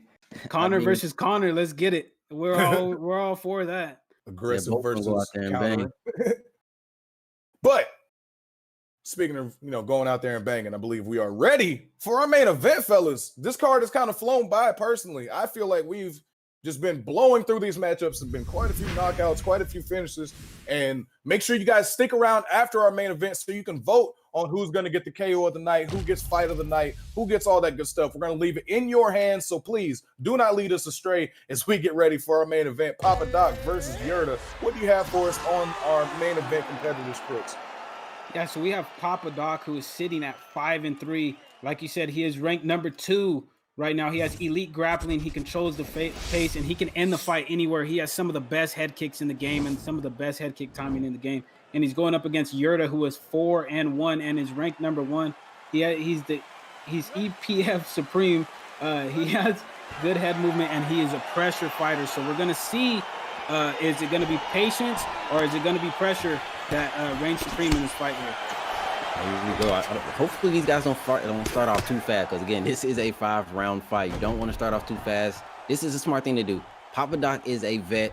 Papadoc, he's had his crack at the ESFL belt, and I believe he's trying to get it again. But the smart thing to do is to take it to the ground and get, those early rounds. Even though you're using strikers, the chances of you getting, rocked and knocked down on the feet is pretty high. But if you're on top, there's not too much the bottom guy can do, especially Jan. Jan doesn't have no type of submissions or, then he grounds and pound, goes crazy, and the fight gets stood back up to the feet. Yeah, but to your point, Parallaxis, it is a smart move to try and get this fight to the ground early, because these guys are evenly matched. Obviously, they're both Piotr Jan, but that's a great way to put yourself ahead, either on the scorecards, in the stamina department, in the head health department. There are a lot of ways that you can put yourself ahead of this fight if you just take it to the ground and do some damage from the top. But as you mentioned, he tried to do a little too much damage, and that's what got us back to the feet, where Yerda is able to get some of this action going right now, as Papadoc gets a good knee in the clinch to the head right there. For those, just to clarify, Yerda is Jan in the red, Papadoc is Jan in the black shorts and the blue gloves. So just to get things a little straightened out, these mirror matches get a little confusing sometimes, I know. Ooh. if he didn't pull that was a rock. That was 100% a rock. Yeah, and it's like I said before this fight even started, Papadoc has some of the best head kick timing in the game. Him and Goat are like neck and neck in terms of getting head kicks, man. I mean, I fought against both of these guys a lot, and they've caught me with head kicks a lot. So Yerda needs to be aware of his spacing. He does not want to throw strikes at an improper range, because Papadoc will fire off that head kick and he will put you to sleep after he does. So he needs to be very careful. As we see, Yerda's getting in some good combinations here. He's chipping away at that block of Papadoc, but Papadoc is trying to answer. He's trying to stay patient. He's looking for an opportunity to rock Yerda here, but Yerda's not really giving him too much right now. He's just touching him. He's touching him. He's getting some good solid damage in. He's putting the pressure on him. And Papadoc's stamina is slowly starting to drain here, but he does have him in a good position here in the clinch, backs him up to the cage. And so far, this fight is very, very fast-paced, and I honestly don't think it's going to slow down anytime soon. Yeah, which God help those stamina bars. But one thing I've noticed about Papadoc, specifically with his head kicks, he does a really good job of lulling guys to sleep. He'll let you get into your rhythm of going in and out of range, backing up, coming forward, backing up, coming forward. And then just eventually he'll just pop one of those head kicks in whenever you're trying to come forward or whenever you're trying to back out. So Yerda's got to be careful of drifting in and out of range, because he can and will get caught if he gets too complacent with that. But a good job there to deny that takedown. Now he's got Papadoc up against the fence, gets a good knee on the break there, but Doc blocks it, but that shreds the block. And now Doc has to get that head movement going. Does a good job pulling back and then ripping to the body to end the round there. It's a pretty solid round through 5, fellas. What y'all got? Oh, yeah, for sure. And I'd say Yerda won that round, but I'm going to be honest, with how this fight is going, if it continues going this way that I'm seeing, Yerda keeps on. The second Papadoc gets even close to his pocket, you'll see it next round. Yerda gets a firing off a combination, and I don't know if Papadoc picked up on that, but he can use that to his advantage to, time a head kick or even time a body kick. But you guys will see it this round. Watch. As Papadoc enters his pocket, he'll immediately fire off a combination or a punch, period. Yeah, that's the truth. That's a very smart read. And I can tell you what, if me and Pryor are noticing that, then Papadoc is also noticing that. And look, he gets a beautiful rock, tries to rip to the body there. He went body, and then mixed it up to the head. But luckily, Yerda was blocking his head, so he didn't take much damage there. But now look, Papadoc can take you down. He did it at the very beginning of the first round, and now he's got a beautiful head rock in. So now Yerda has to start respecting Papadoc's stand-up, which is going to open up the grappling opportunities for Papadoc as he's pressuring him here. Now he kind of lets him out. He knows that he does not want to be standing in the pocket with a Piotr Jan because you are playing a very, very dangerous game. So he backs up, tries to maintain the space here. He clinches him up. Now Yurta clinches him up. Now is he going to go for some knees? Nope. Yurta just clinches him 3 times and really just didn't do anything, which is kind of funny there. But maybe he was just trying to control him. But so far, so good for Papadoc here in the second round. The is just confusing him, you know. You'll never see the third one coming. But just trying to get some damage off there in the pocket. Yeah, Papadoc said be careful throwing those kicks in close like that because Yerda was trying to take advantage of that. But Papadoc does what Papadoc does. He sees some danger in the pocket, so he takes the fight to the ground, mixes things up. Listen, everybody at this level is just so good at mixing their martial arts and bringing all of their skills and facets of the game together. But Papadoc, I feel like, does such a fantastic job of seeing the opportunities for takedowns show themselves and then, you know, not letting those go to waste. He's trying to get the posture up to do some damage, but Yerda's doing a good job of keeping him here in that guard. You know, jiu-jitsu class, this is just position 1 drills, man. But Papadoc does a good job to get back up to the posture up, does a couple of shots, and just comes right back down, just hanging out, trying not to go too crazy, making sure he keeps control. But Yerda does a great job to flip him over. Now he's on top in the half guard, but Papadoc does a good job getting back into the full guard right now. Oh my, he just gave him that back. I think he caught him going for a fake there and then just continued to go for it. Yeah, that 100% had to be. Yep, 100%. That's exactly what happened. And for those of you guys that don't know what happened right there, Yurta tried to go for a fake and Papadoc went for a transition. And if you get caught in that animation, it's going to give the bottom fighter the transition and you're not going to be able to block it. So great read by Papadoc. And now he's in a dominant position on top.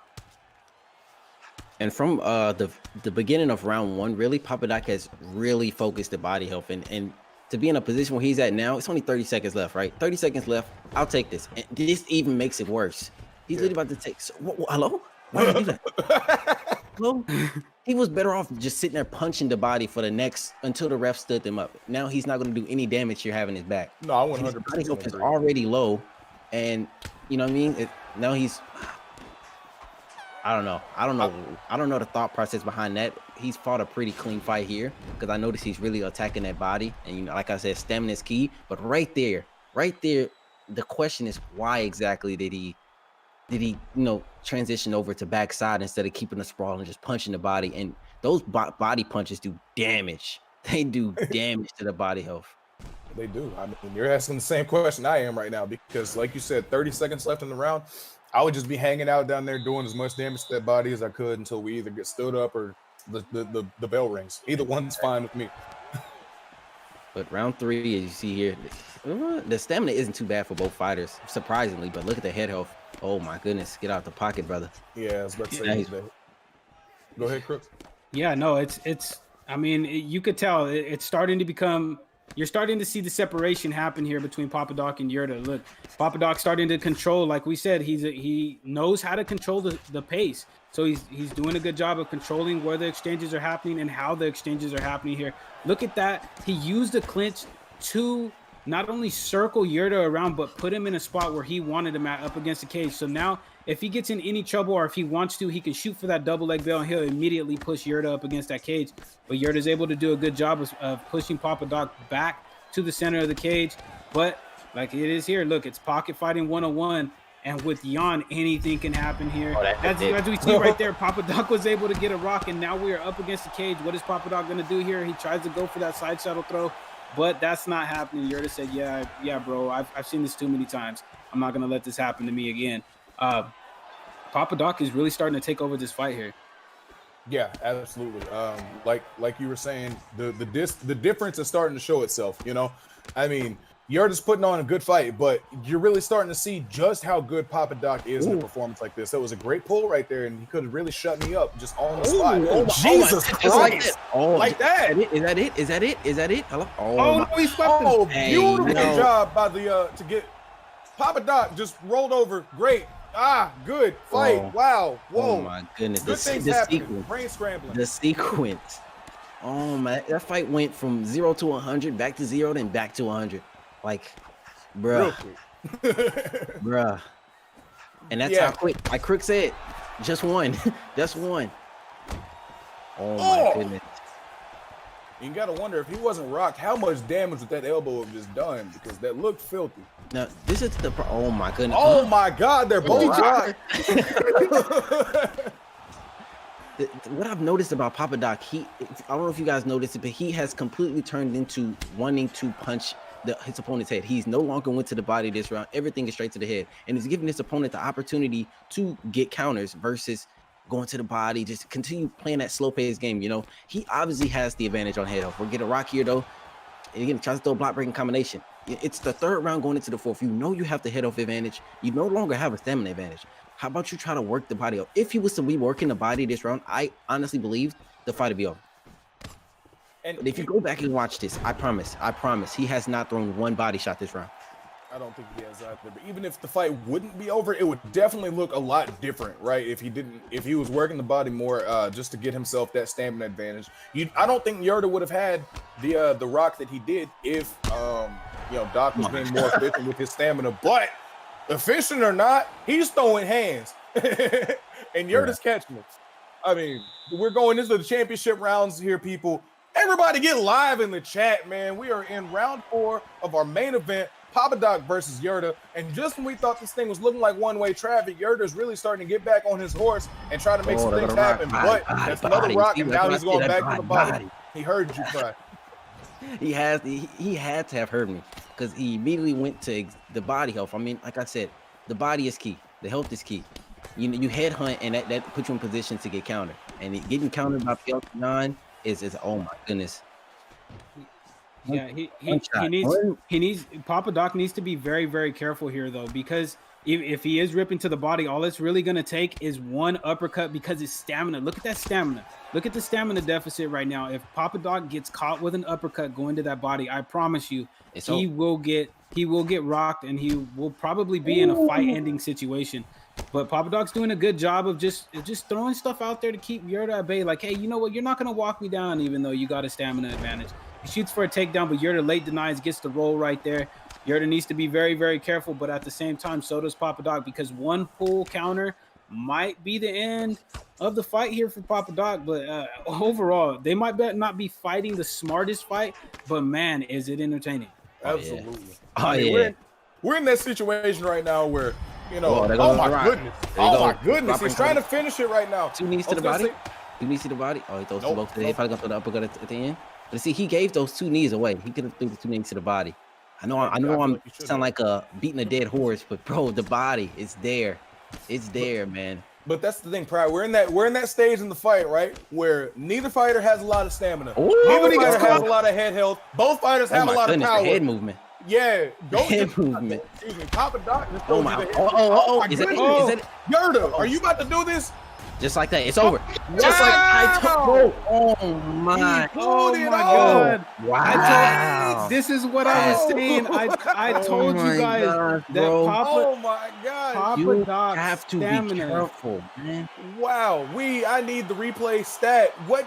Wow, like we were saying, Papadoc needed to be careful. Both guys needed to be careful. Nobody by any means was pulling too far away in that fight. We thought that Papadoc was starting to show, the difference in skill. We thought that Papadoc was really just starting to make one-way traffic. We thought the snowball was rolling downhill. But Yerda shows that, man, if you keep fighting, you keep moving your head, you keep marching forward, then some things can happen. The stats right now I'm looking at, there was Papadoc outstruck Yerda 133 to 101 total, 59 to 48 significant strikes. 3 knockdowns for Papadoc, 2 for Yerda.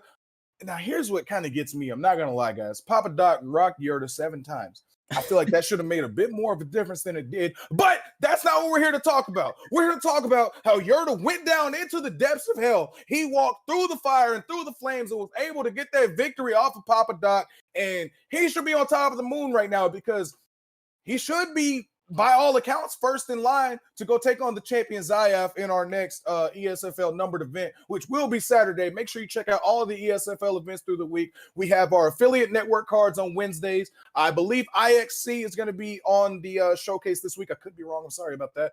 Friday, we've got our Muay Thai tournament, our 8-ounce kickboxing event. Saturday, we've got our numbered events with Bailey and Bruce Lee Rob and I'm in boxing. And Sundays, of course, catch myself and whoever's in the booth. It's going to be a great time. And just make sure you guys stick around because now we are throwing up our polls. We need to get your input on Fight of the Night. The main event immediately pops to mind, clearly. But we need your thoughts on Fight of the Night, performance of the night, all that good stuff. Go ahead, throw that in the chat. Go ahead, Pride, take it away, please. Okay, so his name isn't Yerda anymore. It's Murda. Okay. Second, bro, Fight of the Night. Like, in my opinion, main event, 100%. Main event, 100%. Performance of the night, who would you guys go with? Would it be Twitter Thug or would it be, or would they give it, or would it be Maddie? Maddie or Twitter Thug gets the performance of the night, or Spill Actions? Like, I got to give it to Maddie. Diaz mentality. I got to give it to Maddie because that's performance of the nights for me is Diaz mentality. I mean, there was nothing that his opponent could have done, and he was literally in control every single round. At one point, we're getting our votes for Fight of the Night up right now. So make sure, guys, that y'all get your votes in time so you can have your voice be heard and let us know what you thought. As far as performance of the night goes, I think that, like I said, Diaz mentality should get it. At one point, we literally felt bad for his opponent. Like, if you can make me do that, you deserve performance of the night, in my opinion. He might be right, but just Spill the clinic that Spill Actions put on him, straight left, land, and then a pull counter hook that landed. Like, I don't know. I honestly got to go back and watch him over before I give my honest opinion, but we ain't got time to watch it over. But so I'm gonna give it, me personally, I'm gonna give it to Spill Actions for the performance of the night because that Conor McGregor play was just disgusting. Yeah, and fight of the night is definitely not.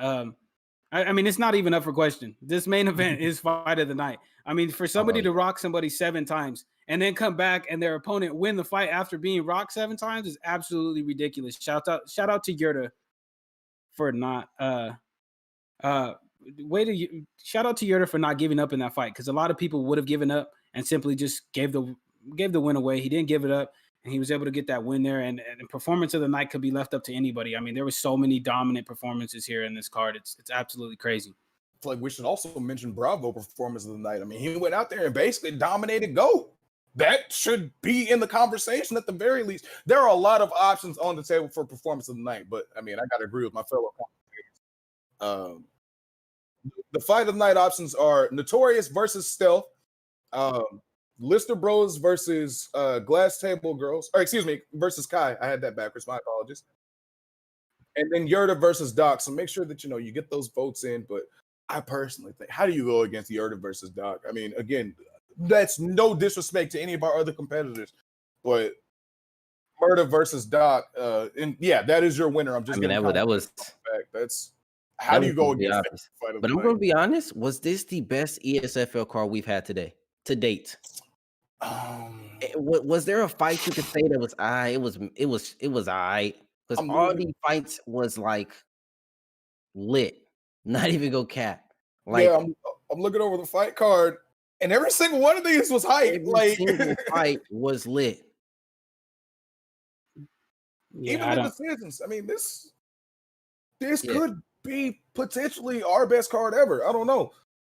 I hope we try and live up to knock it out of the park next week, though. And that's the kind of firecracker matchmaking that you can always expect from ESFL. So, I mean, that's the question for everybody. Are we going to be able to live up to the performance on Saturday? I guess you're just going to have to tune in and find out. But until next time, saying goodbye for my friends Prioxis and Crooks209. Thank you so much for joining me in the booth today, fellas. Thank y'all so much. I've been Frank. Yes, sir, no problem. Just reminding you guys to stay hydrated, respect women, and support the homies. And we will see you guys next time on ESFL.